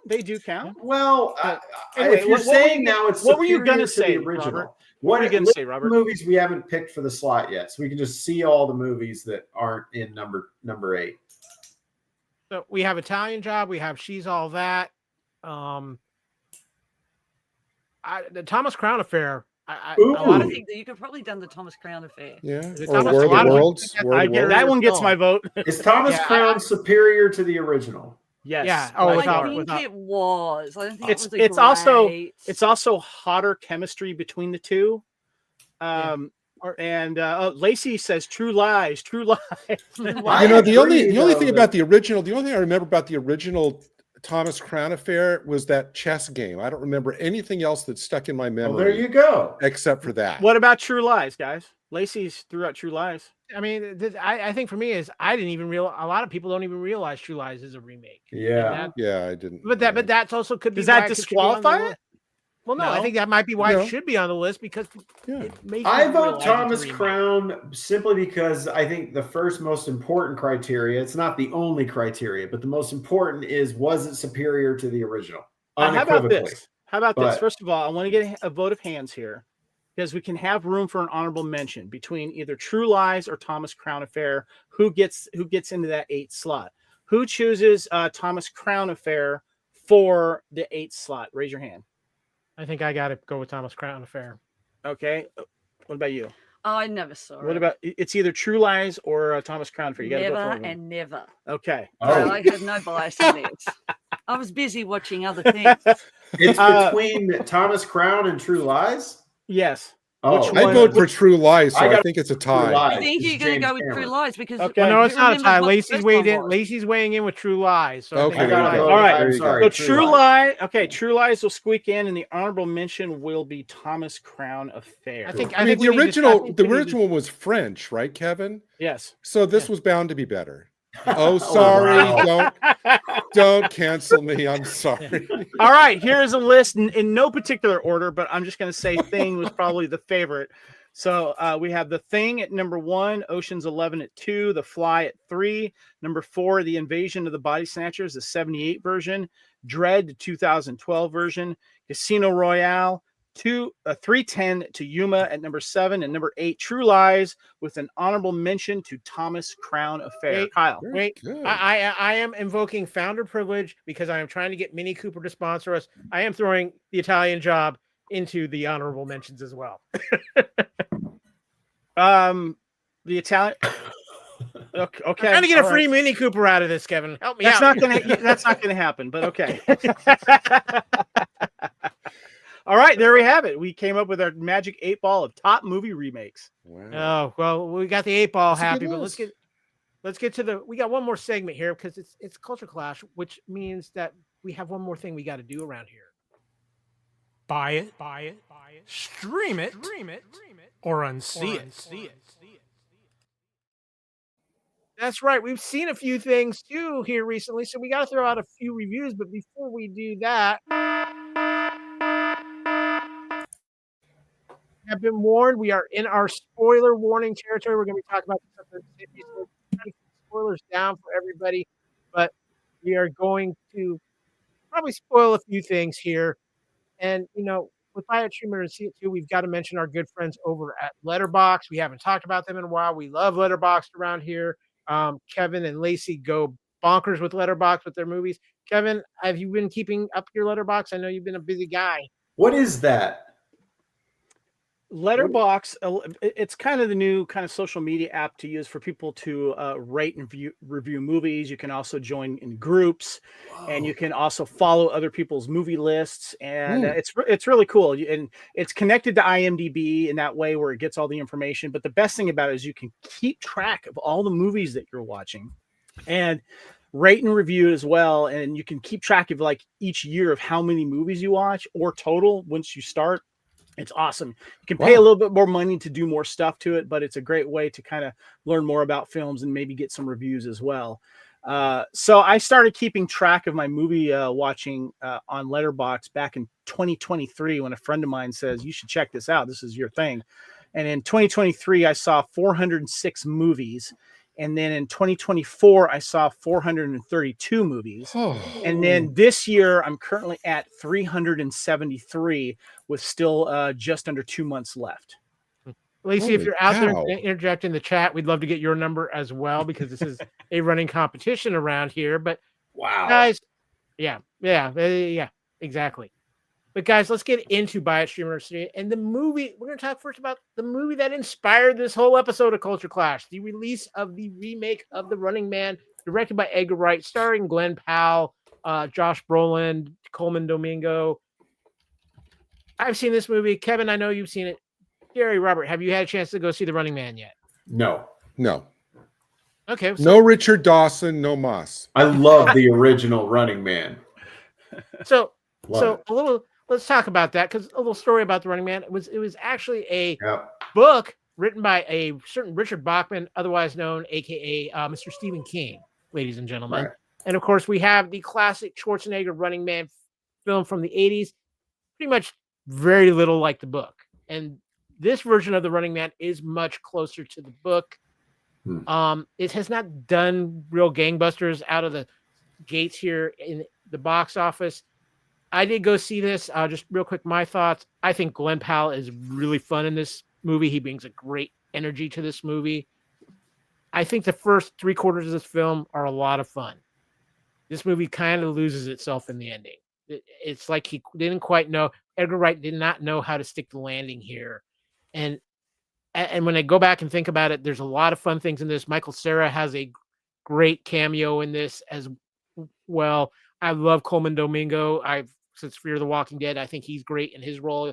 Josh Brolin is inevitable, but I think this movie falls just a little bit short. It feels like Edgar Wright maybe even mailed it in just a little bit for me because it's Powell's energy is just what keeps you watching the movie because he's so fun, energetic, and has so much energy. But like I said, the ending comes and it's just confusion, and you don't really quite know what they were trying to do with all of this. But that's just my thought. Kevin, what did you think of The Running Man? Erin and I saw this together. She's going to give her thoughts on it as well.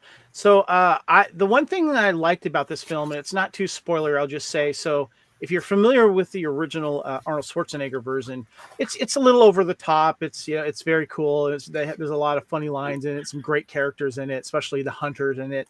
It's over the top. Over the top. I see what you You did it. You got to turn the hat. You got to turn the hat. Got to turn the hat backwards there. There you go. Reference the Sylvester Stallone Over the Top movie. There you go. So what I like about the movie, though, is I thought Glenn Powell was great in this, and it's a similar dystopian future where the networks have taken over the world. It's all about reality television, and people join up in these games to get money, basically, because it's very hard to live. And you have the elites, and then of course you have the poor people. And he's got a sick kid, of course. But what I liked about the concept is that it really gets into the social media aspect of it, since we're now into that with ourselves, and how they're tracked and what happens. They're actually on the run supposedly for a month if they can survive the month. That's in the book. I was wrong. It's And- a long time. And when they get to certain areas or do certain things, they get money transferred into their account. So there's short-term goals as well. There's like 5 hunters that are out there to kill them. And if you happen to kill a hunter, you get more points and stuff like that. And, you find out there's nefarious stuff going on behind the scenes. But I thought Glenn Powell was really good. And what I like about it is the people that are guest starring in the film come in at him during certain times of him running. And I thought it was paced really, really well. But like Kyle said, it does kind of lose itself at the end when, you find out, what happens and stuff like that. And we did a little research into it, and apparently there was a rush to get this movie done, and if they didn't film enough what they wanted or whatever, but still it was a really enjoyable film overall for me. Erin, I noticed she stayed awake, so I think you enjoyed it a little bit, but No, I don't know. Look, it was all right. It was all right. I mean, I read the book years ago, so I remember it being dark. And then the Arnold Schwarzenegger one had nothing to do with anything. It's so good. Well, yeah, but you can't go with you just do it as a movie with what it is. So I wouldn't say it was what the book was about. This was, but again, it should have been dark. If they'd gone darker, it was again still a bit too. He was doing funny faces, and I don't know. It was all right. Well, all I want to know is I will never watch it again. There you go. Does it leave enough room for my fist so that I can ram it into its stomach and break its spine? You're quoting the yeah, come on. That's good. I like that. Yeah. I love that. I love that movie too, man. That's fun. Yeah. I will say this, and I'm not going to spoil it, but it was they do find a way to put Schwarzenegger in this film, and it's a very fun, really creative way. Oh, yes. So who was this movie made for? The fans of the original or just action fans? Because it's actually set at this time. Yeah, it is. Yeah. Yeah, Is maybe that a little bit in the 25? future or alternate reality, No, maybe. it's like 2025. Yeah. I think this movie it says made 2025 on Yeah. what in the book. That's It's what the book was 2025.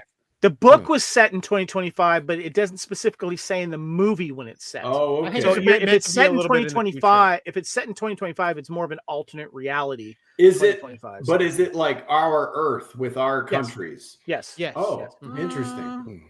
Yes. Yeah. But things have changed in their different reality. If it's set, in the I same would say time. you could probably maybe it could be like 15 years in the future, or something like that. That's what it kind of felt like. Definitely.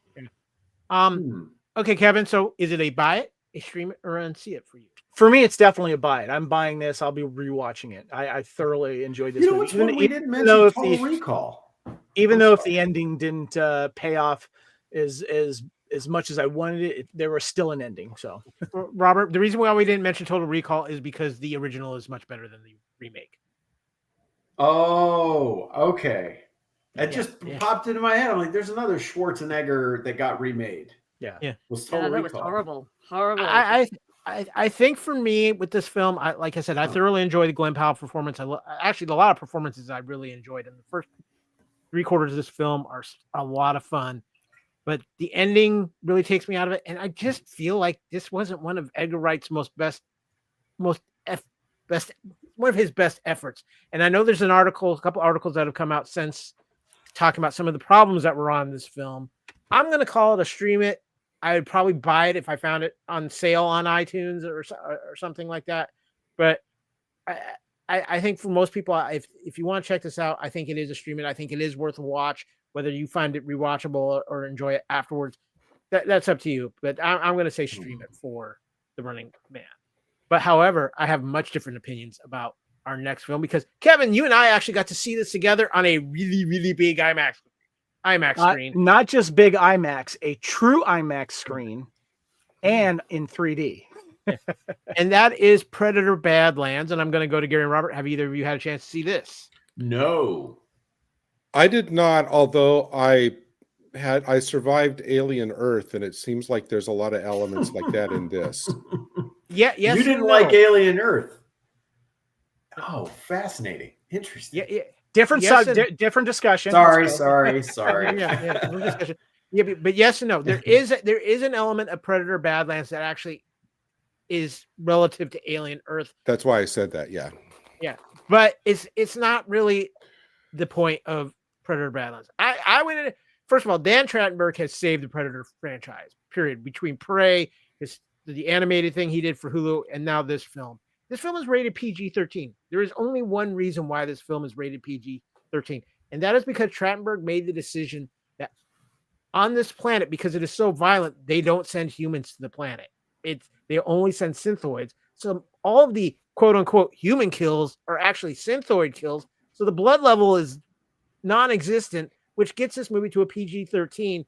So a lot more people can get eyes on it, and it is a phenomenal movie. It is different than any Predator film we have had put out. It really expands on the culture of the Predators. Seeing the Predator in maybe the most deadly environment a Predator has ever been in is fascinating. You mean worse than East LA? It's close, but you know, that's great. And Elle Fanning is phenomenal in this movie. She carries this movie in a way that is just so much fun and just amazing. And the actor who plays the Predator in this, and this is a Predator who is kind of the runt of the litter, and he's got something to prove here. But just every concept they did with this movie actually surprised me, because I know a lot of people have some concerns about it. Don't have those concerns. Go see Predator Badlands. I think, Kevin, we were very much in agreement on this film when we came out of it. Yeah, it's interesting. And the criticism that I've heard is like, well, why should a Predator be likable? We're supposed to be afraid of him, And my argument in what this movie did was that it's from the Predator's perspective.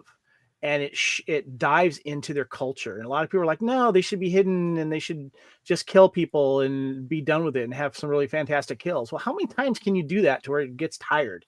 And that's what I like. That's what we got in the Alien Predator movies. It was just all that. But what I like about this movie is that you get some culture behind what they're about and what they do. And then you get the Weyland-Yutani connection in this, which makes complete sense. But it doesn't overpower the film, which is cool. But it does add to okay, their fingers are everywhere in the world, in the galaxy, and that they're crossing paths with the Alien franchise as we've seen it, and now with the Predator franchise. And I like that. And Elle Fanning in this was really good. She does a dual role in this, which was nice. But the actor that plays the Predator, he was very expressive with the way that he was. And what's cool, too, is that he speaks his Predator language. You get subtitles. So you're not getting an American-sounding voice or something like that coming at it. It's subtitles, which is what I like. And I'm glad that they did that, because you get that thing. And then the other things that the Predator does that you learned from the original Predator film that Arnold Schwarzenegger did is using the environment to your advantage. And I'm just going to leave it at that. I do have to say, Kevin, can I take a pat myself on the back moment?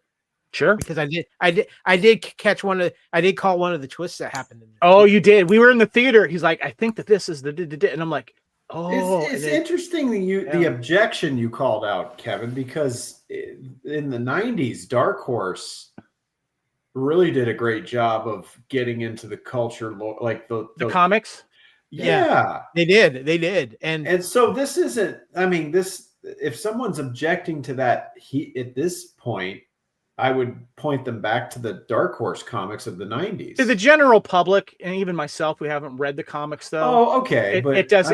That's almost kind of like, something you're not going to bring in Predator fandom. They're considered canon lore because they're so good. Yeah. Well, yeah, they're so well written. They are excellent, but much like what Disney did when they acquired Star Wars, a lot of that stuff out the window. They used elements of them in the AVP films. Yeah. Well, again, out the window. But so I just got to say this again. What Dan Trachtenberg has done for this franchise, because this franchise was in bad shape. Let's be honest. The Alien versus Predator films, a lot of people found them maybe fun, but let's be honest, they weren't gangbusters. Requiem was better than the first one. I thought. Yeah, I will agree with you. The first one was better than Requiem. So do they want? I recently rewatched all of them because I wanted to get a feel for it, and I changed my mind with Requiem. Anyway, go ahead. So I was just going to say, so do they want audience? Are they trying to kind of reposition this to have audiences sympathize with the Predators now? If you want to call it, or more understanding them, maybe yes, because they're their own alien species. And because you learn more about an alien species, does that mean you sympathize with them? Let me put it this way. I have no doubt that if the Predator and Predator Badlands went to Earth, he would be messing up a lot of humans. Oh, God, yes. Let's just put it this way. Okay. So Kevin, I think we can both agree that Predator Badlands is an absolute buy it. Yeah, definitely check it out. So next up, next two films up, Kevin, first, before we get to that, I do want to mention something here. I don't know if we got them in the slides or not. Did we not get those in the slides? No, we did not. No, I don't think we did. So you have two movies to talk about there, Kevin. Why don't you bring the first one up, because it's a sequel, kind of. Okay, so are we talking about Sisu 2? That's what I have up next. We are. Okay. Yeah. So Aaron and I saw the original film a few years ago in the theater together, Sisu. And if you guys don't remember what that was, basically it's a Finnish hero, basically, during World War II, taking on Nazis. Think of him as John Wick in World War II. And a dog, yeah. But the dogs. Oh, yeah, and he had a dog. He had a dog in that one as well. And the dog survives, just so you know. So, and it's ultra violent. He knows how to fight, and he rescues some women as well, and they help him get revenge. And it's ultra violent. It's a low budget Finnish film by Finnish people, and Jorma Tammila is this Sisu character, and I really enjoyed it. I don't know. Did you enjoy the first one? Yeah, I enjoyed it. He doesn't say a word. I think he says one word. Yeah, that's his thing. He doesn't say a word at all. Everyone else has words, but he does not. Yeah. So. Isn't Stephen Lang in this sequel too? Stephen Lang is in the he wasn't in the first one, but Stephen Lang is in the sequel that we just saw, which is Sisu 2 Road to Revenge. Now, what's interesting about the timeline in this is because he's in Finland, and if you know your history, Russians, after they helped defeat the Axis Nazis, there was a conflict with Finland, and it's true in history of what they did to a lot of people that lived in Finland, because they were trying to take over a lot of that country.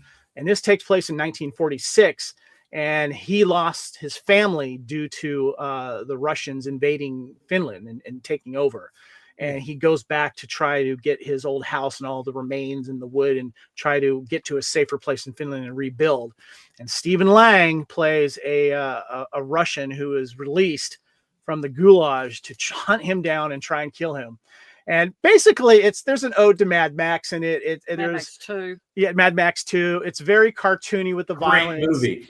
Yeah, not as good at all. It's not as good. I enjoyed it more than she did, but it's over the top. Sorry, I said it again. It's a stupid film. yeah. And Mad Max 2's not. This is a stupid film. You don't like Mad Max 2? It has a dog in it. Dog survives. It's just mainly him being chased with the truck, and it's the same sort of thing. Yeah. There's some very creative kills in it, which is what I really appreciate about it. And he gets put through the ringer like John Wick does. It's a big B and a big S. So I liked it. She did not.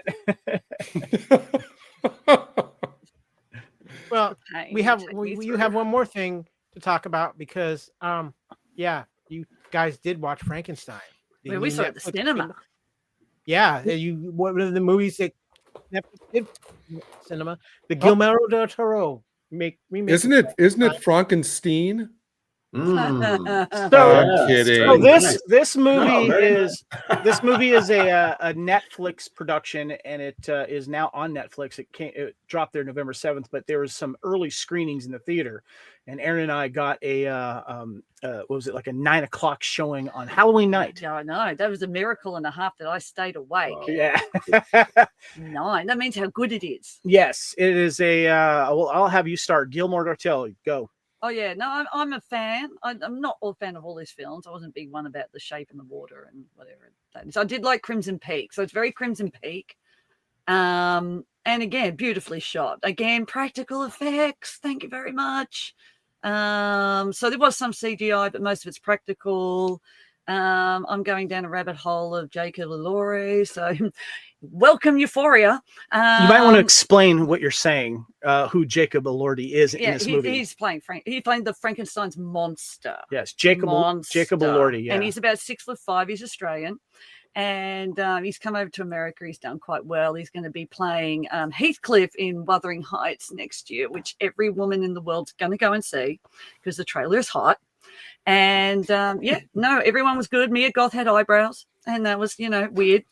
But yeah, no, the costumes were amazing. It was sad. It was beautiful. I enjoyed it. I'm looking forward to watching it again. Jacob Elordi, who, if I'm saying his last name right, if you guys are Netflix watchers, he was in the Kissing Booth trilogy, and this is a complete transformation. When we were watching it, and afterwards when I was talking to Aaron said that he was a hot creature. Yeah. How close is it to the book? Close. Yeah, I mean, I've never read it, but it is close. It's closer than what the original is. Okay. So because in the book, he actually learns. He goes and he learns to read. It's very, very similar to Penny Dreadful. If you ever watched Penny Dreadful, Oh yeah. The monster in that it's very similar in that because he actually is intelligent and he learns, and and Frankenstein himself is insane. He's literally a narcissist sort of, and he because he won't do what he does when they first make him. He just leaves him, and it's abandonment and all that stuff. And Oscar Isaacs is Frankenstein. Oh, and he's always good. He's so good in this. And I just want to give another shout out to the practical effects, the sets, the costumes, the ship in this film that's caught in ice, which is a major portion of the story as they're going back telling because they end up in ice. Yeah, they're going back telling the story of each person, and that was a practical effect as well. And it's done really well. The music is great. I hope this gets some Oscar nominations for everyone. I think that's why they released it. Yeah. And it was really worth seeing it on the cinema because just visually, because this visually himself, the director is just so amazing. Even though it is on a streaming service, we would rank this as a buy it, Mr. Reitzel. Yes. Oh, sure. Yeah, definitely. You two might be single-handedly keeping the movie going business alive with all the movies you see every year. Doesn't it seem to you like there's an increasing amount of movies that for some reason are showing up on cable but really kind of deserve to be in the theaters?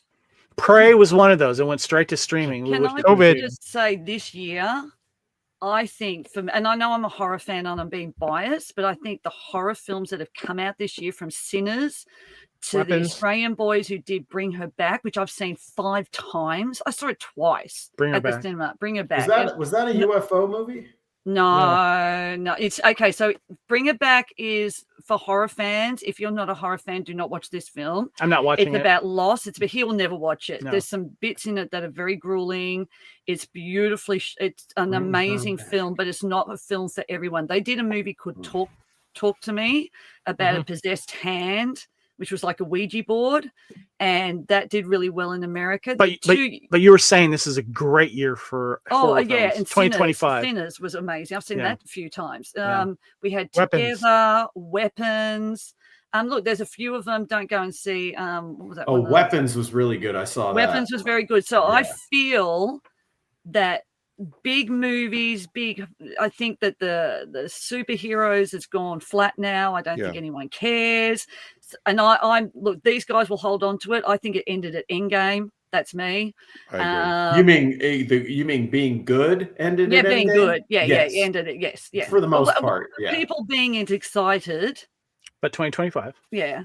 But going with the horror films of this year has probably been one of the best years for horror. I just find it odd they're just throwing all this stuff to cable, instead of trying to get a theatrical release.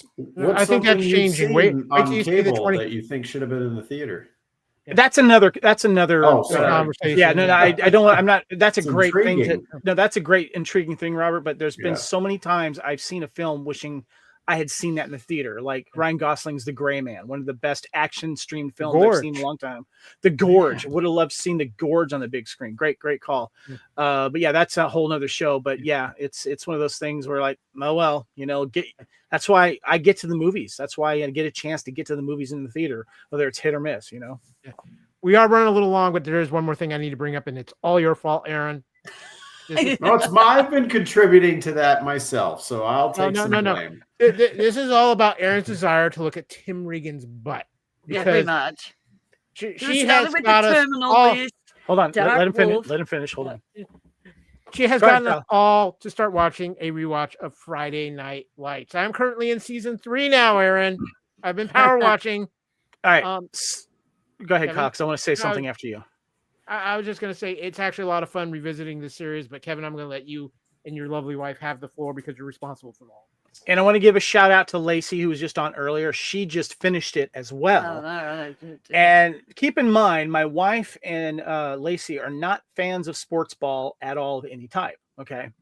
But we were watching The Terminal List, the first season with Chris Pratt, where Taylor Kitsch was the co-star and was helping him out. Then they released the Terminal List prequel of Taylor Kitsch's character. So my wife is rather enamored with Taylor Kitsch, would you say? Yeah, I'm going through another one. And so I recommended that, well, you got to watch this show, Friday Night Lights. Obviously it's based around Texas football. And she's kind of going, But it wasn't until, of course, a girlfriend of hers says, no, you need to watch Friday Night Lights. I will now turn it over to my lovely wife.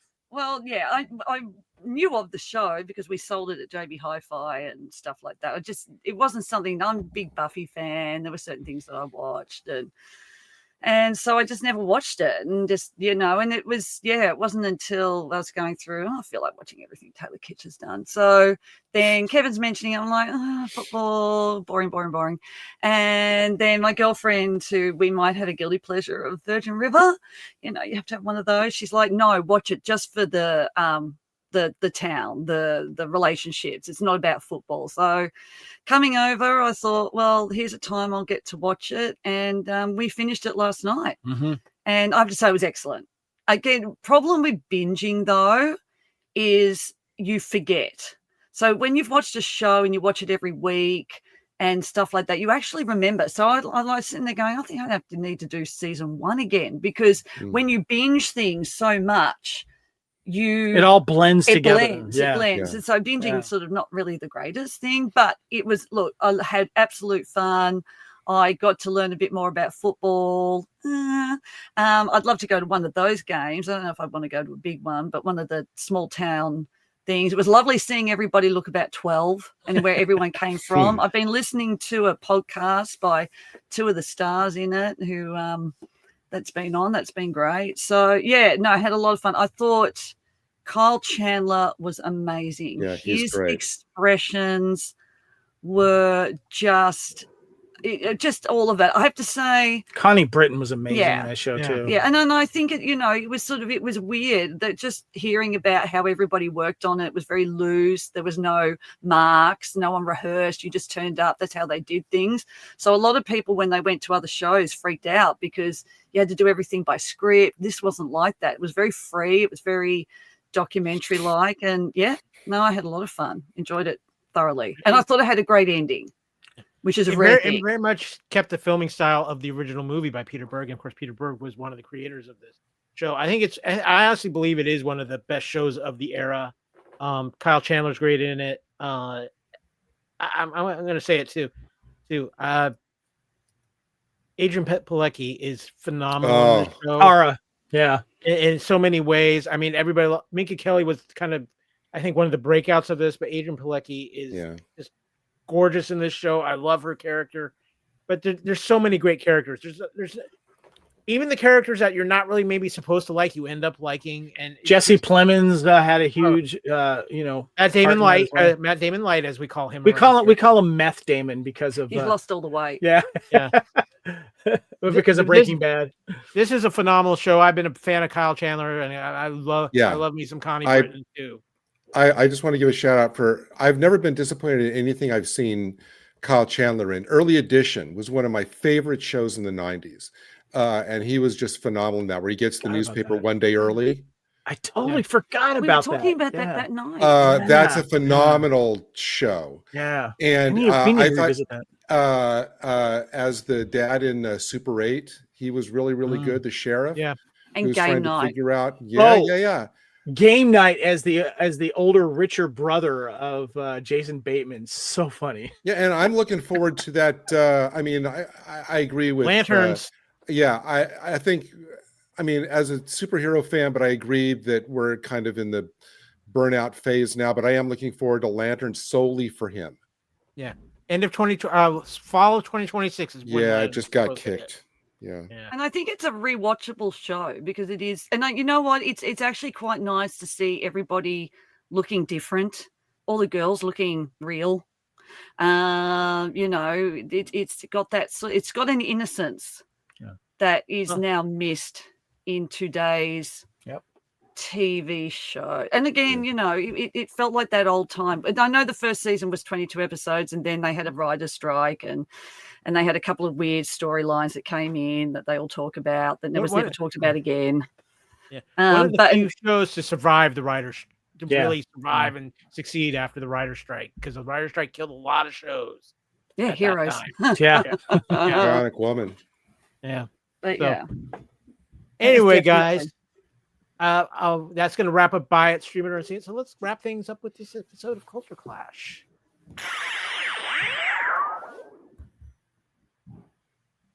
We want to thank you all for watching this episode of Culture Clash here on the Fandom Podcast Network. If you've been watching on YouTube, thank you so much. If you're listening on one of our audio podcast catchers, we appreciate you guys so much. And of course, too, you can scan the QR code to get to the homepage of the Fandom Podcast Network at fpnet.podbean.com. There's so many great places to catch the Fandom Podcast Network: iTunes, Spotify, all the main podcasts. I'm subscribed on Apple Podcasts. Yeah, there you go. Apple Podcasts as well. YouTube, please. And of course, all of our social media as well. You can find us on Blue Sky. You can find us on Twitter, Facebook, Instagram, Discord. You can find me, Kyle, personally on Blue Sky and Twitter at AKyleW. You can find me on Instagram and Threads at AKyleW. And of course, you can find me all over Facebook. Kevin, where can the good people find you? On all the socials at Spartan_Phoenix and on Blue Sky at Spartan Phoenix. Aaron, where can we find you? Instagram, right? Yeah, but we'll leave it at that. Gary, not only can people find you here on the Fandom Podcast Network with Culture Clash and with, of course, the amazing job you've been doing on Union Federation, but thank you. You actually are a little bit more of a veteran of the Fandom Podcast Network than we let on, because you've been hanging with Mr. Hadley for a very long time. I have the phenomenally articulate Dan Hadley, who is the host of Fandom Podcast Network, the Type 40 on Thursdays, talking Doctor Who, on Saturdays on the Spacebook, talking everything else, and to circle back to what we were talking about at the beginning, on Sundays, I am also on the Sci-Fi Chronicles doing our weekly Stargate rewatch party. So come join us on the live watch party. We have a lot of fun with a couple episodes every week. We have an active chat, everybody talking about the episodes we're watching. And you can find me at Gary A_retro, and also on Facebook as Gary Akers. And it has just been the most fun being with you guys here tonight. Appreciate to have Robert. There are rumors you're not even Tron. You're not even on the grid. I fled social media oh gosh, almost 10 years ago. But you're on For something. the most part, but I'm on Discord, and it's for a very specific reason because if you're down to play Arc Raiders on PlayStation, I have that game, and it's a lot of fun. It's a sci-fi post-apocalyptic kind of dystopian game. So What are you on Discord? It's right there next to my name, bald_solo. I put it right in there. So Awesome. yeah, if There you're we into go. playing video games, you can find me there. Well, guys, too, we want to encourage you. It's the holiday season, which means you need some gear. And if you see our lovely first couple of the Fandom Podcast Network on your screen, they're sporting. It's so cute. They're sporting dueling hoodies. Wait, hold on. We gotta showcase this. Check Full this out. screen. Really, do we? Yeah, look at this. Yeah, come on. Those are great. There you go. They're kind of, guys, I gotta say they're a little sickening at times, but it's okay. Yes, we are. Well, but you can find all the gear of the Fandom Podcast Network on tpublic.com. Just search for the Fandom Podcast Network or type in the name of your favorite show on the network. We got t-shirts, we got mugs, we got hats, all of these great things. Yeah, we get a little kickback from it. It's just enough for us to keep the Kaiju fed, the Tesseract powered up, and the Madscape all happy. But trust me, the Kaiju food is not cheap these days. So, yeah. But again, tpublic.com, search for the Fandom Podcast Network. Now, it is Thanksgiving next week at the time of recording this, which means it's an annual holiday tradition that I feel proud because I introduced Kevin to my annual holiday tradition early on in the days of the Fandom Podcast Network. There is only one Thanksgiving tradition that matters, and that is the WKRP turkey drop, because not only the humanity of it all, but I swear as God is my witness, I thought turkeys could fly. Yeah. We thought turkeys could fly. WKRP turkey drop. Classic. One of the great last lines, Yeah. But before we get out of here, it is Thanksgiving. I want to give everybody here a chance to say maybe one thing in fandom or just in general that they are thankful for right now.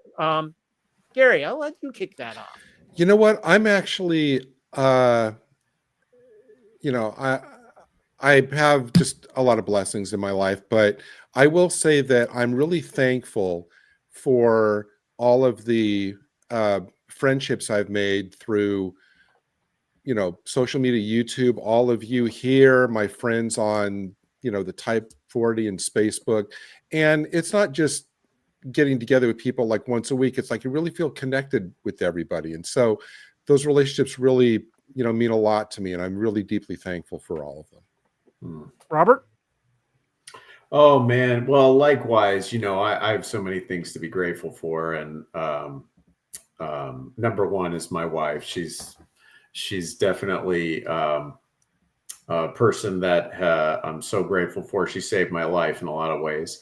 But in terms of fandom, I'm just so grateful that I grew up in an era where you met up at the movie theater and you taped things on TV and edited out the commercials. And there was just this bootleg. You had to be there and meet people in person. And you shared, whatever comics you were reading or shows you were watching or movies, because there was no internet as we know it now. So you really were only exposed to what was in your little fishbowl, but you could meet people and start to expand that. Like the first time I went to the comic book shop, Acme Comics near my house, the first time, and you just, meeting in the adult behind the counter is like, oh, you like that? You should read this and this and this and this. My dad showing me Blade Runner and Star Wars and Indiana Jones, and those things just blowing up, your world.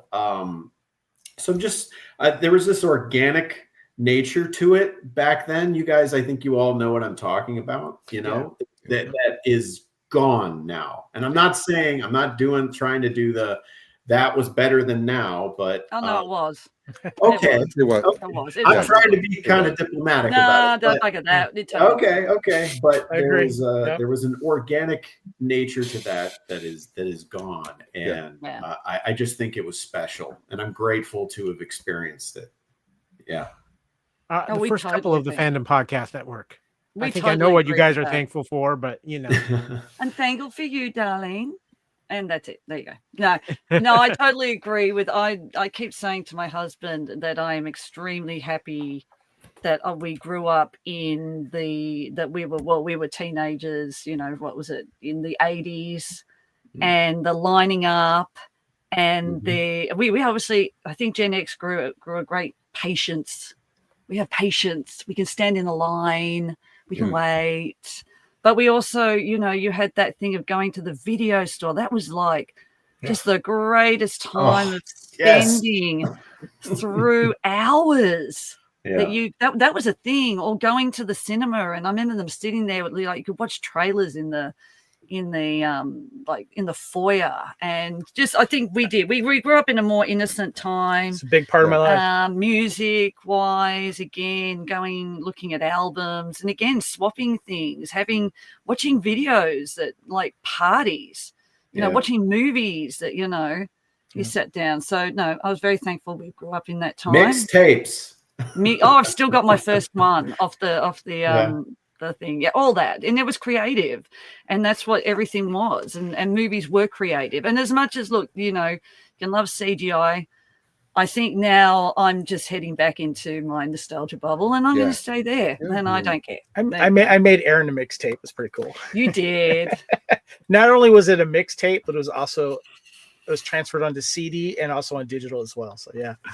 I first of all, I want to say thankful to my brother Kyle here for the Fandom Podcast Network. The friendship that he and I have developed over the years is now a brother and a best friend, and also the culture that we've captivated and cultivated here throughout the network, and meeting many people. And we haven't met everyone in person yet, but we've met many, and I've always been appreciative of that. But I'm also very appreciative to be here Thanksgiving with my lovely wife, Erin. For those of you guys that don't know, we spend a lot of time apart because she has to go back to Australia. She has an elderly mother. I have an elderly father here. So we spend a lot of time apart. So when we are together, we make the most of it. I'm glad that she's here for Thanksgiving. So thankful for that. For me, real quick, like Kevin said, I am thankful for what we have with this network, for the friendship we have, the brotherhood we have. I'm very thankful for that. I'm thankful for everybody who's contributed to this network over the 10 plus years we've been around now. Thank you, Lacey, by the way, earlier. I want to give a shout out to her. Yes, thank you, Lacey, for my wonderful day of FNL with you. Thank you. It was great. I'm thankful to Aaron for letting me share a brain with Kevin every once in a while. You can keep hold that warm. joke. You hold can that keep joke. Warm. I am thankful every day for the new friendships I've developed out of this. On a personal note, I am very thankful for my parents. Things going on right now, very important to me, but I'm so thankful for them. I'm thankful to the friends I have here, everybody who's been there for me through what's been kind of a rough time, couple of years here, very up and down. And I'm thankful for all of you. And two, I'm very thankful for all of you people out there who listen and watch and support us. And because, we do this for fun. We're not here to be making money. We're doing it to hopefully entertain you, give you a break from your day, with especially the way the things are in the world today, help take you back to that nostalgia with some of our shows and just give you a place to hopefully go and have fun. And like I always say, we give you some podcasts to feed your ears. So thank you guys, the listeners, and those of you who support us, and everybody who's contributed to the network. And now that we own Robert and I'm thankful now we own Robert and Gary's souls, but that's a whole other story. But with that, guys, we are going to close things out on the Fandom Podcast Network's presentation of Culture Clash. We've had a lot of fun, even it's been a longer episode, but it was worth it because we had great guests and had a great conversation. This has been Culture Clash episode 285, Magic 8 Ball, our top movie remakes. Happy Thanksgiving, everybody. Happy Thanksgiving. Happy holidays, too. Happy holidays. And as always, here, as we like to close things out, always be respectful to each other. And most importantly, enjoy your fandom. We have done this thing, and we are out of here. Well said.